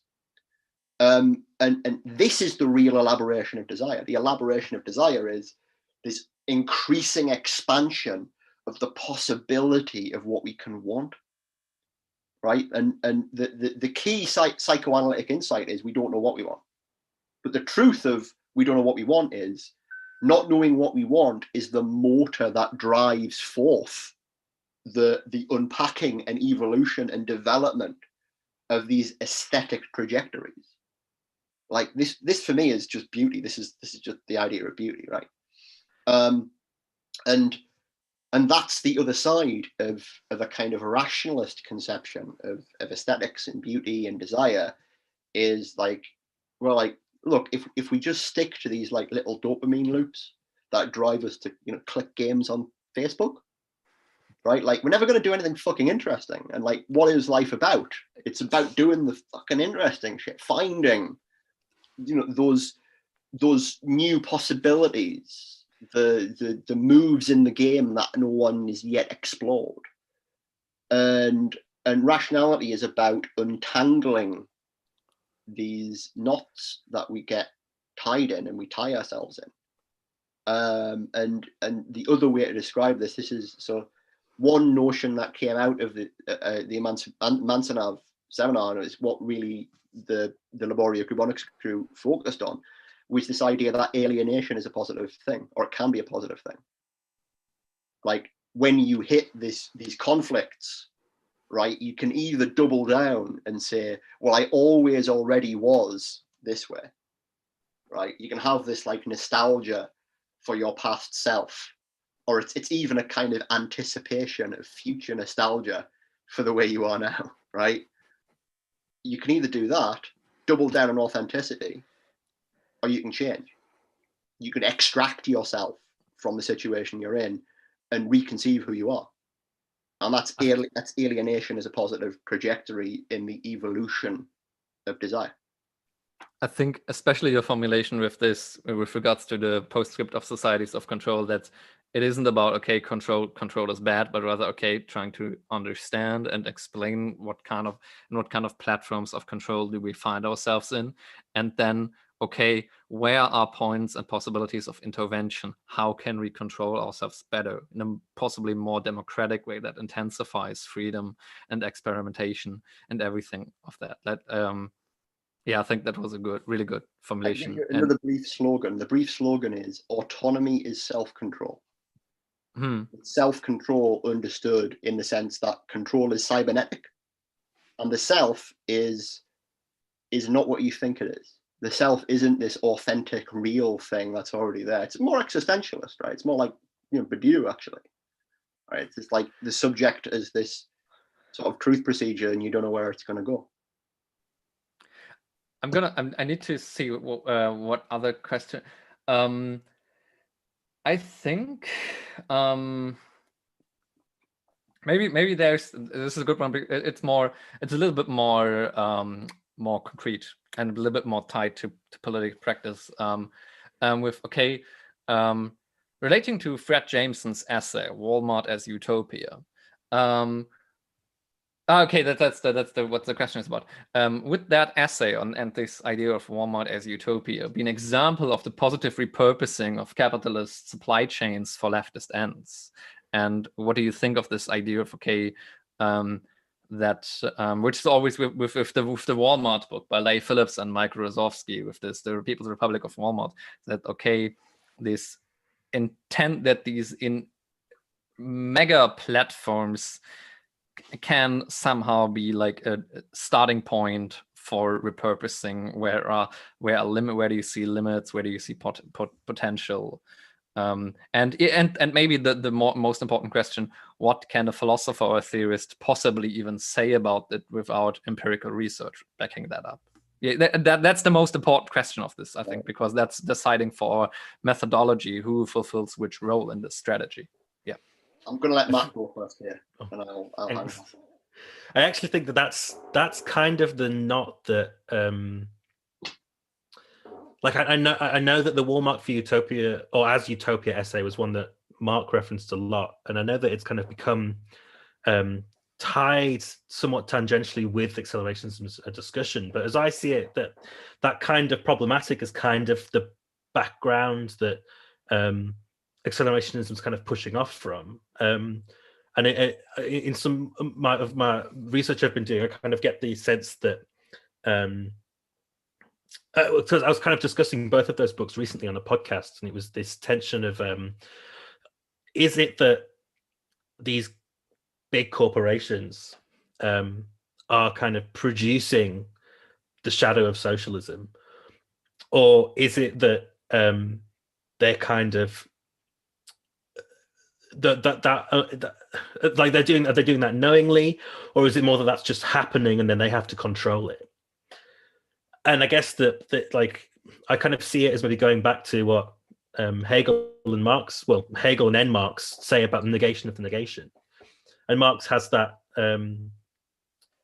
the argument regarding private property, that the whole transition from feudalism to capitalism is that you don't just have serfs that work for a living, but you work for a wage, and then you can have the potential to buy your own home. But the issue with that is that if everyone then buys their own home, you don't have individual ownership, you have social ownership. So that's kind of that's the shadow of this argument that is already quite contentious, that capitalism leads to socialism.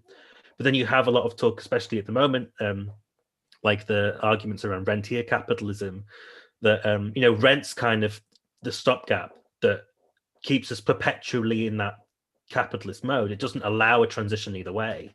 You're constantly working without any sort of release or acquisition. And that's, so I think that's partly where Perdue is quite interesting, because he kind of takes the and I mean this, I think maybe this comes from what you were saying before regarding his sort of Platonist Confucianism, his sort of the Maoism, which that's kind of I'm knowingly aware that's kind of the next stage of my research, actually reading Perdue, because I am very new to him. But yeah, how so in that sense, the sense that Walmart is utopia isn't a new novel idea. It's just a continuation of that negation of negation. And that's precisely the problem. That's kind of the issue to be dealt with. How do you actually not just, I guess that's one way of saying that recognizing how that process can be seen today, presents opportunities, but I think at least philosophically speaking, or in terms of political philosophy, I feel like it's still an open question about how you actually do that. So yeah, I kind of find that whilst both those arguments, Jameson's and the I can never remember the authors of that book, which I'm very sorry for, but the People's Republic of Walmart, yeah, they're really interesting case studies, but I think they're the background to a lot of the problems that actually need to be dealt with. I basically agree with everything Matthew said. What I'd say is there's a bunch of things that you might call sort of in the same zone, sort of fellow travelers of left accelerationism. So people sometimes bring up Jameson. Other examples I like to bring up, Aaron Bastani's fully automated luxury communism, which is, a reappropriation of communism in a way that engages with these things and like does things like actually look at logistic problems and like, trends in production and this sort of stuff. And I'm all for that. I have certain disagreements with Bastani, but like he's more obviously an interlocutor to this sort of way of talking than say the Salvagepunk stuff, right? Because it's about how do we exploit and build. Now the other person I bring in would be Paul Mason, whose book Post-Capitalism I think is really worth reading, especially for the first third. I think the second third goes off the rails because it's another good example of why the Labour theory of value just takes you into bad nonsenses if you interpret it very literally. But again, like there are lots of fellow travelers, and they succeed and fail in different ways. The overall failure mode is a sort of failure of imagination, but it's a failure of strategic imagination. And I think in Jameson this is most obvious because it's it's a focus on the product, not the process. And when I say the product, I don't mean the things Walmart sell. I mean like Walmart as an institution, which is a product of a certain era of the evolution of the mode of production, and like that's quite an old product. It's quite it belongs to quite an old era. Like the really spicy question, if you wanted to ask it, would be like, can there be a People's Republic of Amazon? Right? Like that's the future of logistics, right? And you know what? It's a fucking terrifying future, right? So you can do something like practical hyperstition. You go, let me look at one of these big platform stacks and let's see what is the future that is trying to bootstrap itself through this. And I don't mean like what are the people who run it actually have in mind. Forget what their intentions are. Look at the structure and say, what is this trying to realize if it reformatted the whole space of capital, right? And the Amazon one is the most fucking terrifying of a lot of them, right? Because it really is a vision of a new neo-feudal regime splitting between, vectorial serfs who are just like picked up whenever they're needed and they flow through the factory gates when it's required, right? Where all the logistics is automated in such a way that like the society of control is perfected, right? And what this means is only people above a certain level of liquid assets get to be people. Beneath that level, you don't get to be a person. You're a bunch of drives that are bundled together.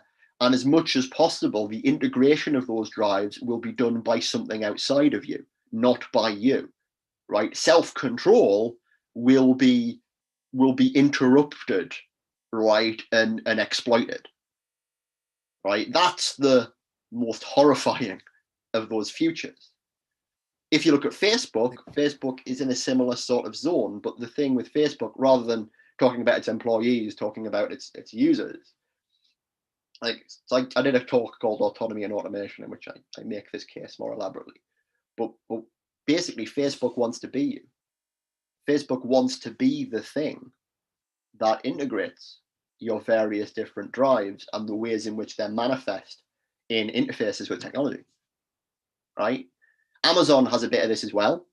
This is what Amazon Prime and Alexa and things like this are all part of, right?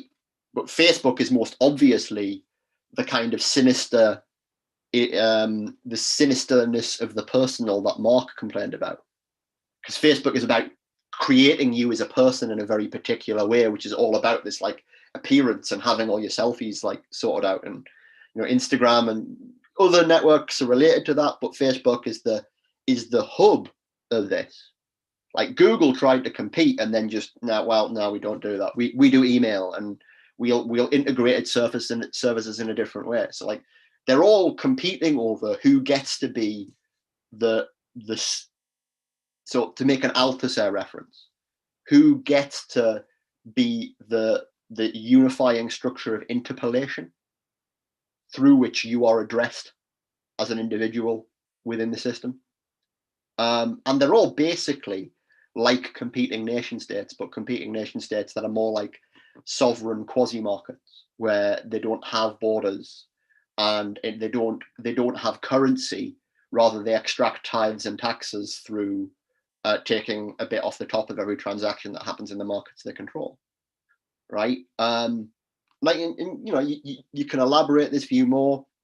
Ben Bratton is also another person who's really thought about this quite a lot. Thought about like, well, what does it mean to say that the Westphalian state is defunct and we're seeing other things emerge? Right? There's a lot of concrete things that can be said here. But as well-intentioned and sincere as Jameson's question is, I don't think it's the right one. It's out of date. Okay. Maybe a short thing with regards to Bratton, a podcast which is called Future Histories, which is gladly one of the only or one of the first podcasts who ever put like accelerationist thought into the German sphere, basically, has recently published a 2-part interview with Benjamin Bratton, which is amazing. And yeah, and maybe this. Okay, I'm gonna jump to another question. I mean, one could say a whole fucking lot about this, and especially with the always keeping in mind one's own limitations as like a theorist, and not okay that one empirically studies and models these platforms. Like okay, yeah. So we have one that's rather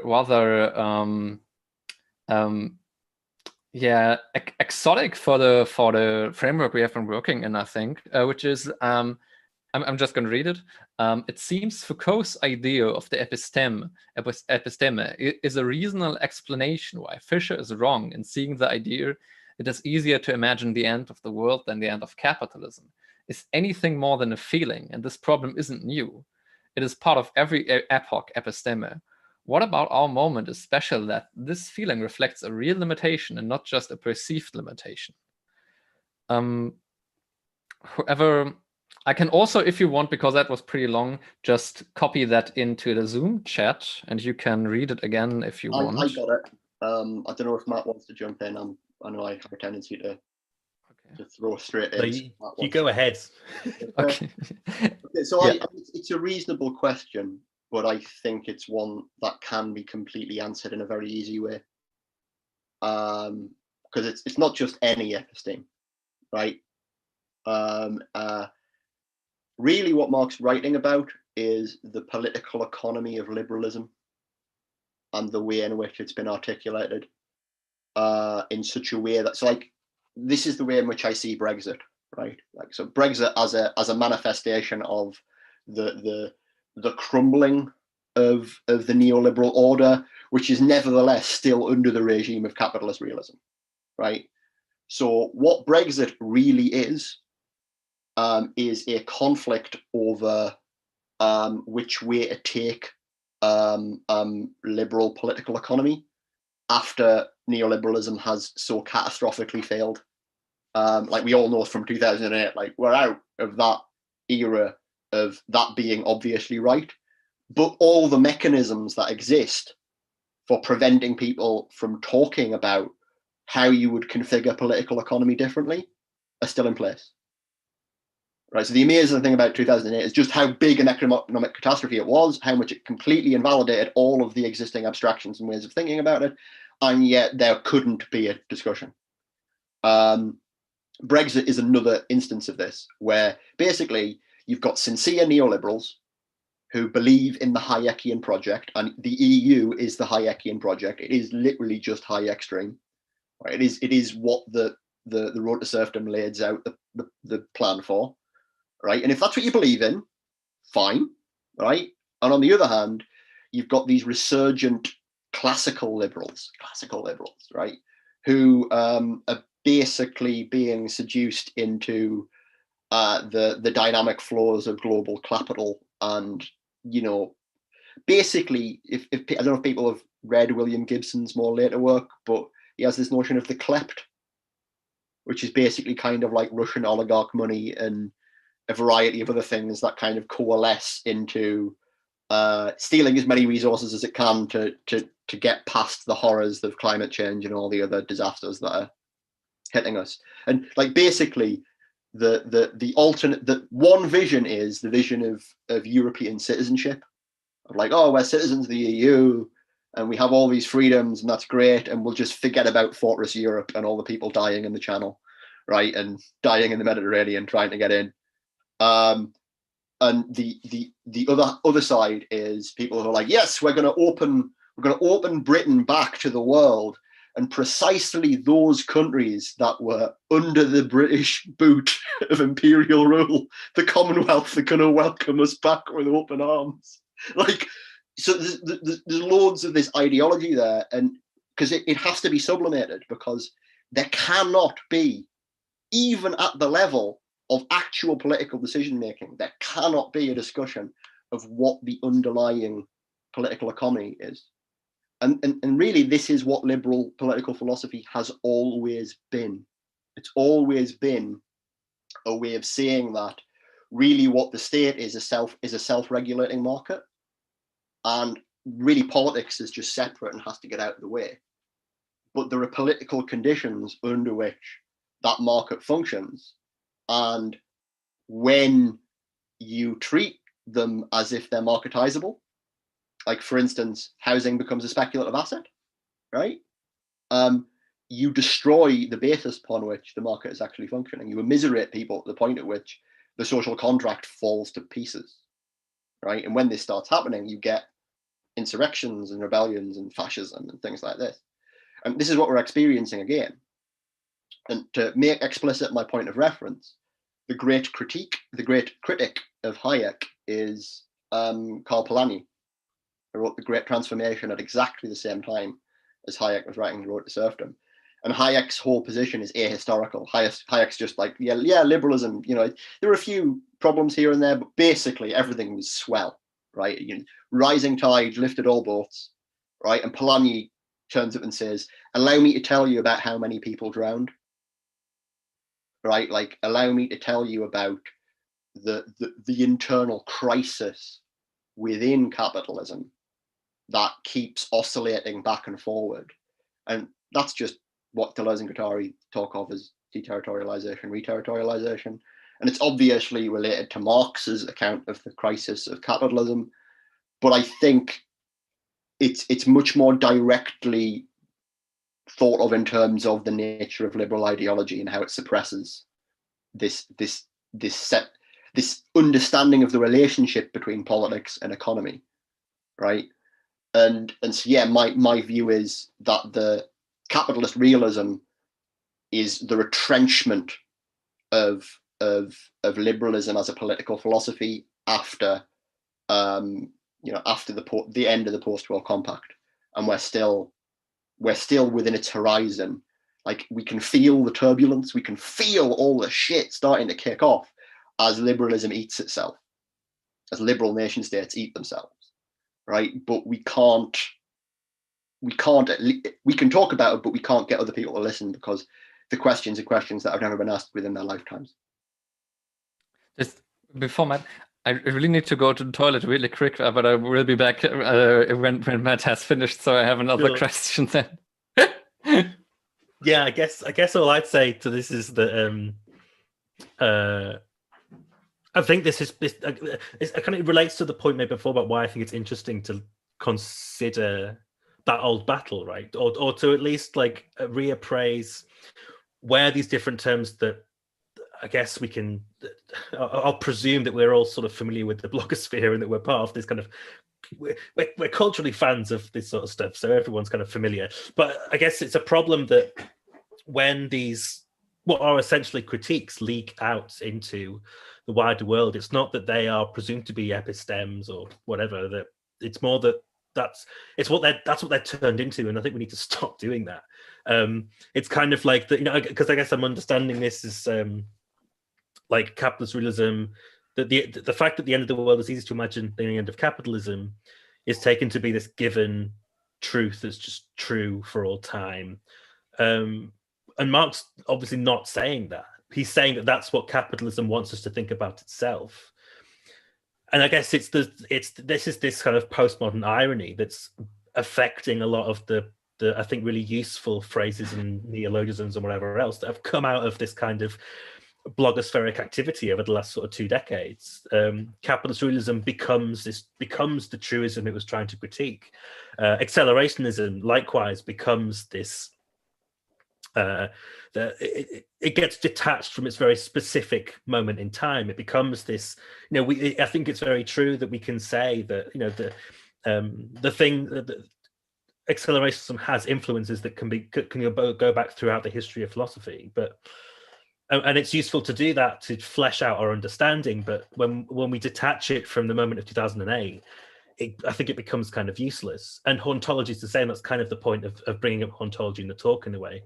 I think I wrote a blog post on this just yesterday, that I think there's a new book out about hauntology that starts talking about hauntology via like old ghost stories and stuff, and I don't understand why. Like hauntology is specific to the 1990s. As soon as you start talking about pre-1990s things as being hauntological, you're making hauntology historical, when it's actually talking about, we're haunted by history. But when you make that, you twist its logic on itself. And I think it's the tendency to do that with these different terms that's like precisely to be resisted, I think. I mean, I'm sympathetic to taking terms out of context and extending and elaborating them, because to some extent, this is what I'm trying to do with Mark. This is what I'm trying to do in elaborating this conversation I had with him in an extended way. But like, you've got to be good at it. Like it's hard to do this. Yeah. And crucially, what you have to do is you have to find historical linkages where you can kind of find rhymes within history, where you can say, look, okay, there are these, not only is there this moment, but if we go back a little further, we find another moment that is like this, and we can see the process of which these are the products, and we can start thinking about them. Often that just doesn't get done. I guess it's not to say that we can't do that, but like in doing that, we shouldn't forget that kind of moment for moment. Yeah, I think the way you talk about rhyming is perfect. I think rhyming's totally. If you're going to do hauntology, it's got to be disciplined. Yes, right? It's got to have a certain kind of empirical edge to it. Like, not, and this is coming back to Eric's point. Like, there's got to be a certain kind of respect for the subject matter. You can't just be like, let's symbolically riff on shit, because then you're just doing literary criticism where you're pretending the world is a text. That is, I actually want to engage with that concretely, because one of the questions that I always had when, like, having read the stuff of Williams and Chernak, and especially the critique of folk politics and this concept, then okay, how do we make sense of Fisher's work seen through the lens of the concept of folk politics? Because Fisher doesn't do what Williams and Chernak call for.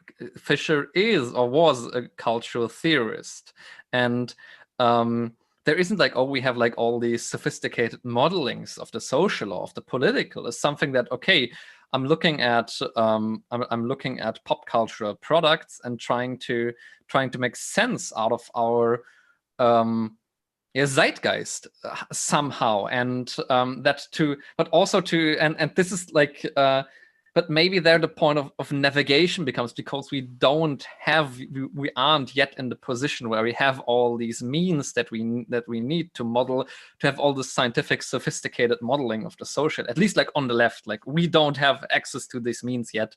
We don't control these strategic nodes, but but what do we have, and how do we use these means as navigation? And maybe that's what Fisher could do in his time, and we have to so yeah, my question is basically coming back also because we had a question about, okay, Pete, you somehow answered that a little bit about strategy again, that okay, I'm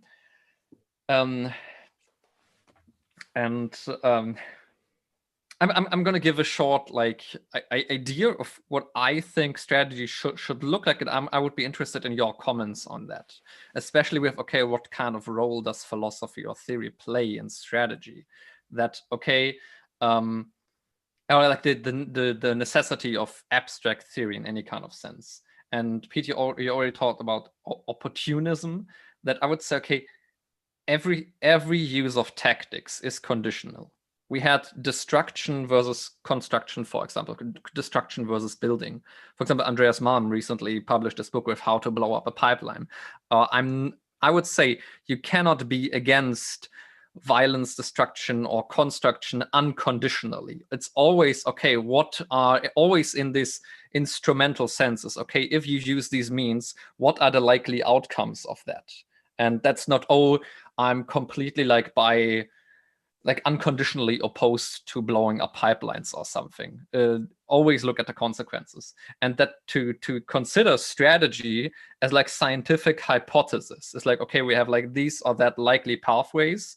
Then we have to do some kind of empirical research that allows us to model, okay, which pathways is like the most efficient to get to our goal. And that this is actually like that there should be a profound, oh God, I need to charge my laptop. 1 second, sorry. So there should be profound like scientificize or like professionalization of strategy. It's not like, oh, we do political commentary, we go on talk shows and we talk a little bit. It's something that has to be very much depersonalized and objectified of, okay, what's the best means to get to a certain end? And that's like completely depersonal. And that empirical research needs to be key in that. That's basically how I would like propose, and I would like to know your comments about that. How would you? I agree, but what some people will do when taking that line of thought is they'll use that as a way to minimize the importance of philosophy, because they'll end up saying, well, look, we should just get on with the practical work, and like, actually, we don't need any of this theories that's getting in the way. And you know what? Some theory does get in the way. That was the whole point of re-legislating the whole folk politics thing. Like, there is bad theory, right? But like, so we're talking about scale. One of the things we're talking about is scale, right? And bad theory is theory that forces you to deal either with pure singularity, right? Like at one point of pure hexaity, it's just this and it's unique, or it forces you to deal with complete totality, right? Like, you know, like, oh, capitalism is all consuming and it colors literally everything that's in it, right? And any theory that forces you into those that dichotomy is terrible, and avoid it. Just send it back, ask for your money back, right? What we need is variable scales. We need the space to be structured if we're talking spatially, right? There's different layers of local and global transitions, right? We can zoom in and out, but okay, that's a spatial metaphor, but actually there are mathematics we're talking about. Like there's perfectly like crisp abstractions, right, that we can go for if we want them. The other thing that we want to talk about in terms of scale is not space, but time. And this is trickier because there's always a temptation to view it as if it's like space.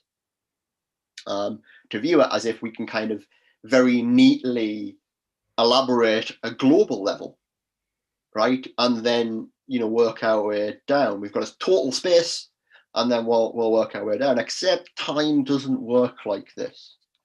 For good abstract mathematical reasons, in my view, right? Like there is a logical distinction between space and time, and it's articulated by computer science and computational complexity theory, right? So let me announce already that I've got a set of abstractions over here, right, in mathematical computer science that I, as a philosopher, can take down off the shelf and bring to the discussion in ways that may be applicable. But like, why do we think like that this might be useful at all or not? Like, how might this help us think about strategizing, right? Well, because it might make us think about strategizing as a computational process, right? Rather than a strategy as a product of such a process, right? So this is the time-space thing again. But the other thing is, it might allow us to think about this relationship between the abstract and the concrete in the sort of way I'm saying we should think about space and time. Instead of forcing ourselves between this level of maximal abstraction and like hyperbolic concreteness, which in theory often become the same, right? People present these like incredible abstractions that they claim are hyperbolically concrete, right? It happens all over the place. So like the Levinasian other is a good example of this. Like, oh, I've just got to, you know, get to the other who is completely other than any other conception I could put on them, right? They're completely, absolutely other, which is to say they're maximally abstract, but you're treating it as if you're having this purely concrete engagement. So Hegel's good on this point, on this kind of switcheroo. So what we want is to be able to talk about layers of abstraction and concretion, right? And so when it comes to talking about articulating a problem and a solution to that problem, you want to be able to think about the most abstract specification of the problem and then break it down so that we end up narrowing ourselves by making certain concrete choices in ways that concretize it and create an implementation. And we might recognize that that process is in fact kind of circular, because when those concrete implementations hit reality, right, things go wrong and they feed back into the process of design, right? This is what happens in software design, right? In the management of any large scale software project, the management of which is almost all terrible, right? Like manifestly, like just but beyond a certain level of people, a certain number of people, all software projects are absolute nightmares, and they end up just creating worse and worse ramifying problems, right? And then we've got to start again and create something afresh. And so one of the things that software development, if you study it as a very abstract version of the problem of how you realize abstractions concretely, and how this might be a useful thing for looking at concrete problems. I think when you look at this process, what you see is that precisely why it goes wrong is because the people in charge of it think they're building a cathedral. They think that what they're doing is architecture, right? And no, they're not, because architecture assumes that there's a lowest level of productivity. That at the end of the day, you can tell someone to build a wall and you know that it's always going to take a certain amount of time, which means it's always going to be a certain amount of money for a certain amount of work, right? There's no such thing as negative productivity, right? Software development, there's no bottom level, right? Another way to put this is to say, software development is decisions about decisions all the way down. When you're writing code, you're writing a system for making decisions, right? So the whole thing is completely about practical reasoning. Practical reasoning about practical reasoning about practical reasoning about practical reasoning, right? And that's the hierarchy of strategy going all the way up and never ending, because there's no global space, right? Like you're always just confronted with this need to strategize about how you're strategizing. And so everything, one man's tactics are always another man's strategy and vice versa, right? So what's the correct way of looking at this sort of thing that happens in software development, right? And how is it relevant to everything else? Well, the correct way to see it is that writing large-scale software is more like fighting a war than it is building a cathedral. And this is what happens in war, right? It's you've got to delegate. You've got to know that your commander going up on the left flank is going to have to make decisions and respond to unexpected events. It's this ability to respond to the unexpected, to respond to failure of certain kinds, right? That's the tricky thing about strategy. Strategy in process rather than strategy as a kind of product, right? And you know, I think this is actually a very, very concrete, but concrete because abstract model of how large-scale organizational projects that have to bootstrap infrastructure of any kind work. And it's more and more appropriate to the present political world. The more we see that, really, we're reorganizing ourselves along computational lines, you know, integrating ourselves with computational mechanisms that enable us to enhance our rationality, but also potentially to fuck it up. So, like, I think computer science gives us an interesting way of thinking about space, an interesting way of thinking about time. You can expand these mathematically, but it also gives us a way of thinking about strategy. And all of these things can be made more and more precise in ways that let us talk more clearly and crisply about concrete projects, like, for instance, saying, you know what we need in this specific case? We need a technological platform that we can bootstrap and that will then enable us to do other things. Right? We need to build a cooperative platform for some particular collective project, right? You know, this is how we talk about it. That help? It did, and it really, like, now I really want to do more sessions. We already did like internal sessions on strategy with a guest I invited, and this made like, okay, we need to continue talking about that if there is like any opportunity to do so. But first of all, Matt, your turn. Yeah, I mean, I guess this is where I start to show my ignorance, but I guess in a way because I'm coming at it from another angle, which precisely lacks that maybe that clarity and specificity, which is a critique worth sort of the critique I often throw out in the mirror. And I guess it's often, I think the assumption is that I often don't really have any critiques of Mark, but that would be that's the one that I always think is kind of a bit is always worth pulling up. That I frequently wonder how much Mark thought, because I guess it's Pete's point about thinking about and planning for possible outcomes. That's really essential. I mean, that's strategy, and that's essential. And I don't get the sense that Mark did that. I mean, maybe to an extent he did, but I think it's partly this. It's I guess going back to that initial point around because I guess Mark was very good at rhyming things, taking Derrida's Hauntology and rhyming it with the death of rave, taking Noys' critique for accelerationism and doing that beautifully trollish maneuver of affirming his negation, and then.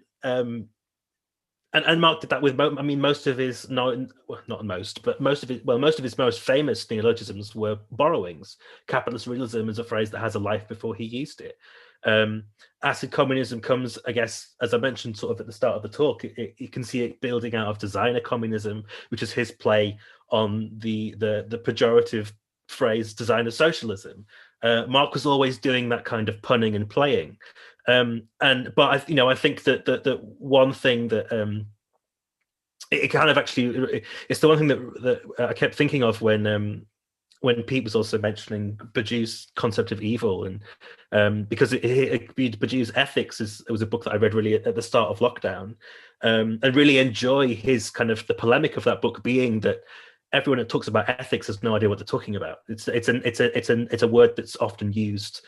Well, I mean, it's a thing that I've pulled out for a future epigraph of some place where he sort of says that it's a difficult task for a philosopher to pull names away from a usage that prostitutes them, and he's doing that with ethics. That's his argument.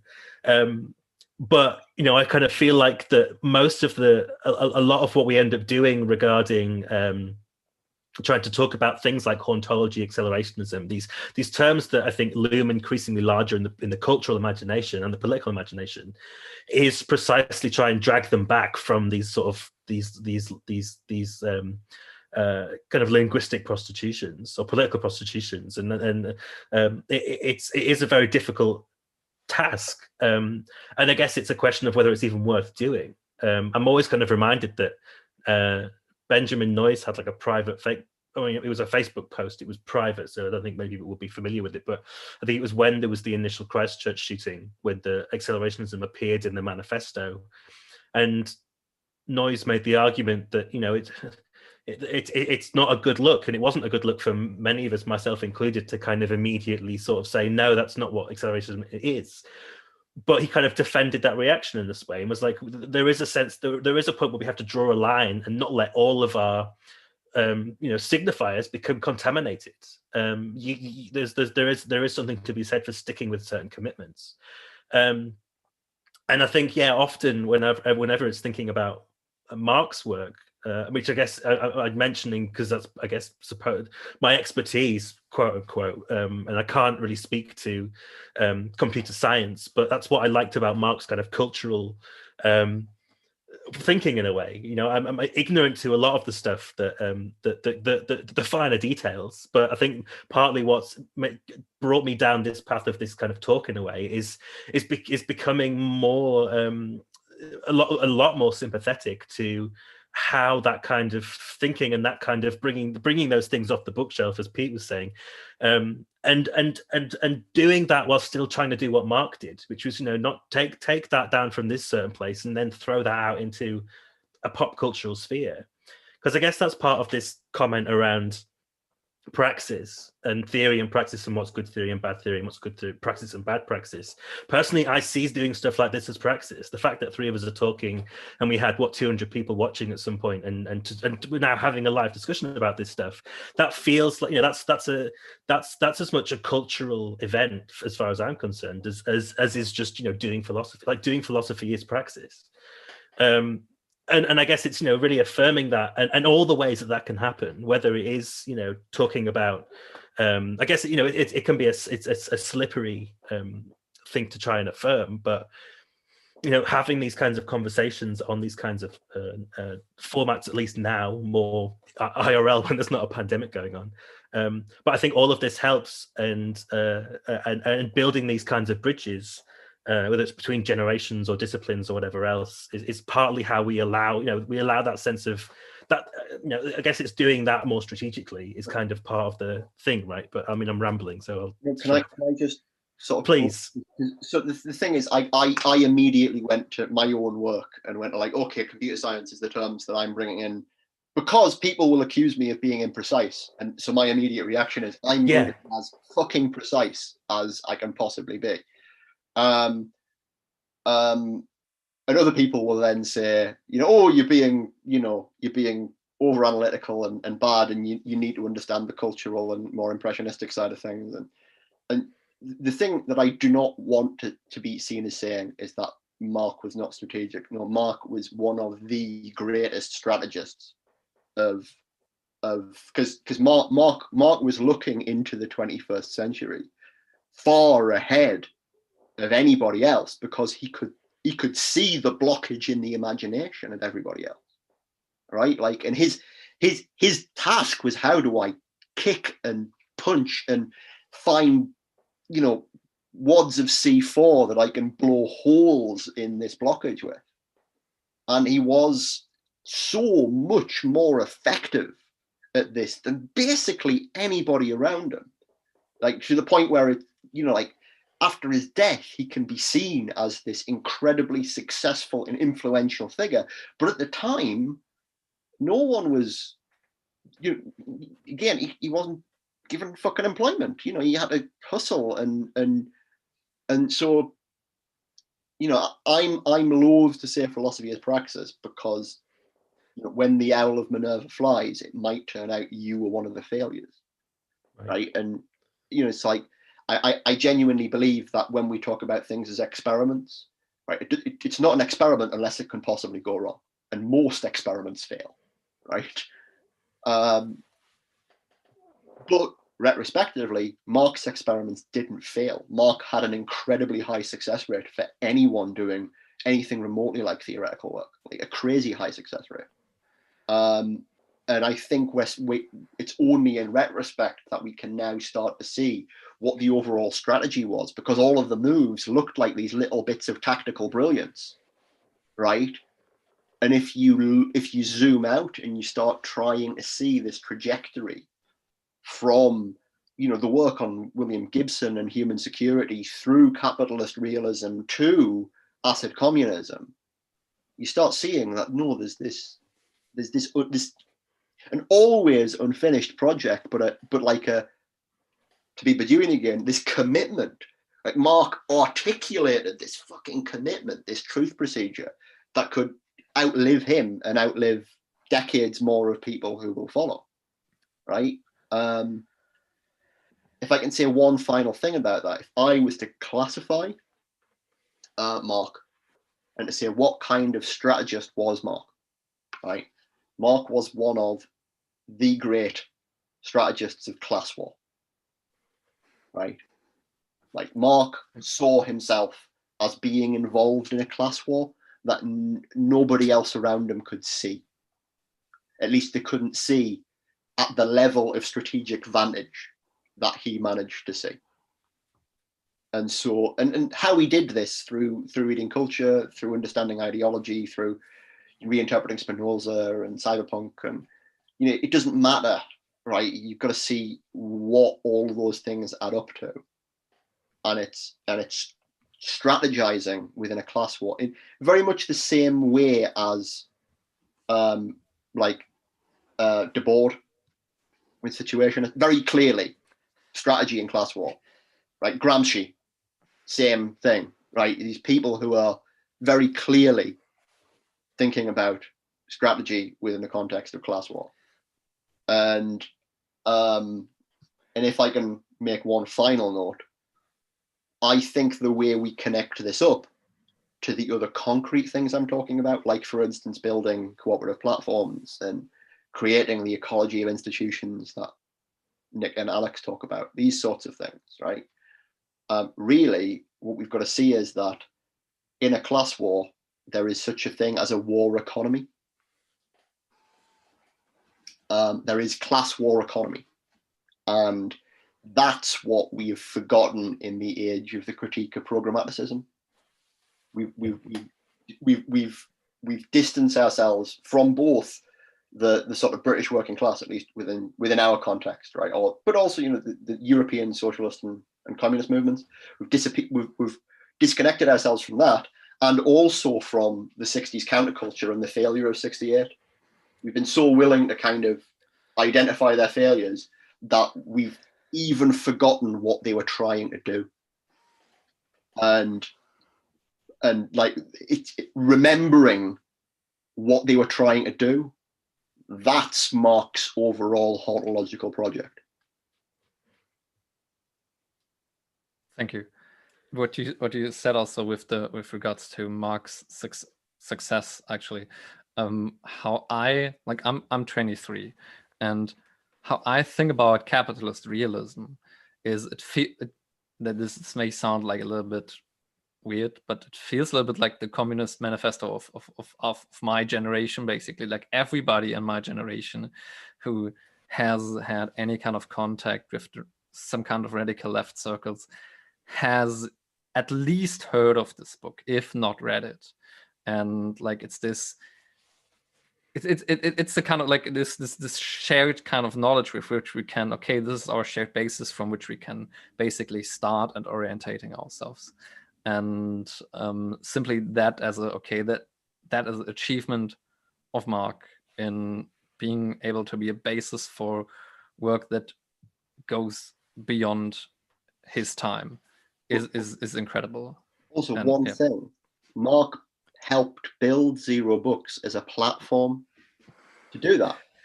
Mark had to build the institutions he needed to do the work he did.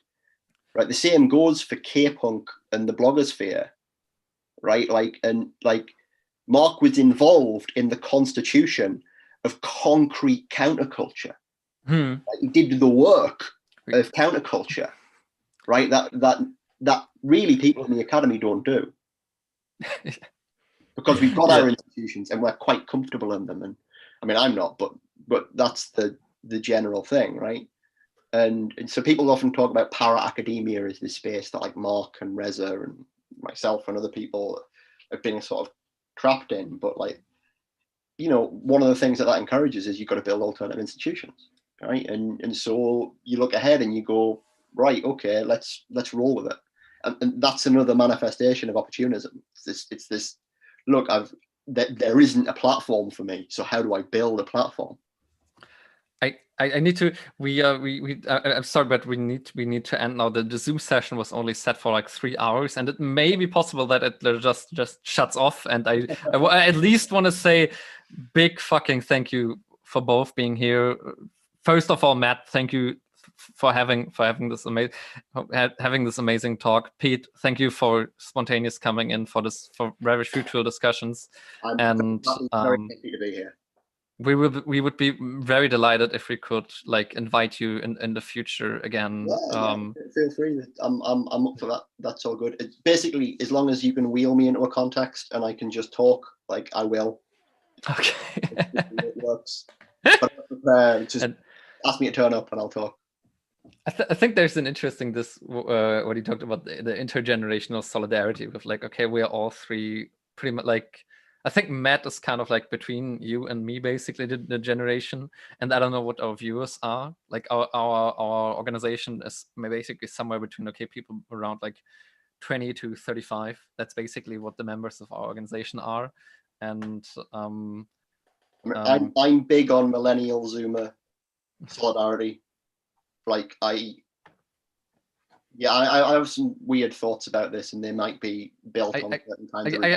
I heard them on the Plague Pod recently. Yeah, I mean, my view basically is the kids are all right, and we need to learn from them. You know, like the worst thing is you reacting to the generational ignorance before you by constructing your own generational ignorance and refusing to learn the lessons that the people in front of you are teaching you. And I think the key thing for me, having taught students for the last 10 years, and I only really teach seminars, which means I only get students when they're fresh. Like I get first years, right? But what that means is I see the awareness that they come in with. And like the move from millennials to Zoomers has been one of like, oh, Jesus Christ, these guys are so much more aware of the situation they're in. Like the people who are coming up now know there is no future for them. Like you guys are like you would like, yeah, there's like, what do you mean that future has been cancelled? Like we were born into the cancelled future. The whole promise that was still the kind of the hook that millennials were kind of, you know, or the carrot that they were led by, which is, you know, turned out to be inedible. That isn't there for Zoomers, and I think that's the basis of a proper dialogue. Like, because I think you guys basically you're more inclined to be tactical and maybe strategic about these issues, rather than just thinking within terms of the ideological system that obviously makes no sense for you. You know, I think solidarity. Yeah, solidarity for sure. Solidarity. I guess I also I just wanted, in a way, a final non-note before, just to sort of wrap, because I'm kind of reluctant to add anything to Pete was just saying about Mark being a strategist, which was beautiful, and I guess that's kind of, in a way, I want to maybe clarify that's kind of, I think that's maybe what I put so terribly by saying philosophy as praxis, but I guess it's that maxim that Mark takes from like both Spinoza and Marx, that it's like, it's not the point to just interpret the world but to change it, but not understanding that as an anti-intellectualism, but making sure that your philosophy turns into action, or your thinking turns into action. And yeah, I think the way I'm just so glad that this has been recorded, because I thought that was really wonderful. And yeah, just thank you both. Thanks for having us on ADH, and Pete, thanks so much for coming along. It's been really lovely to chat. Can I get a last word, by the way? Because I always Of course you can.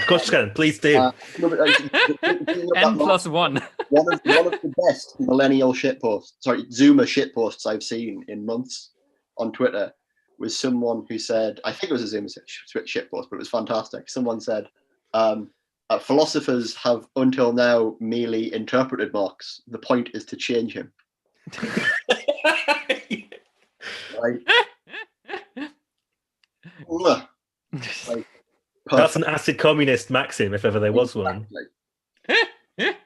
Okay, I think that's a great end word.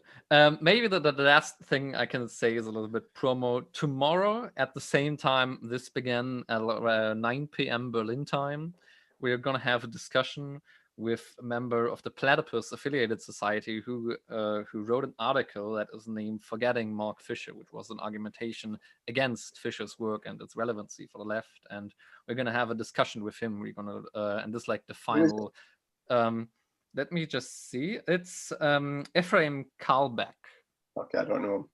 Yeah, and like on the Facebook, if you want, I can send you the article via I Twitter DM. probably shouldn't turn up because I'll just, you know, Yeah. Sticking the same. Like of course, I'm curious to hear it though, actually. Yeah, of course, we're gonna defend Fisher, but we want to invite him on and openly discuss that.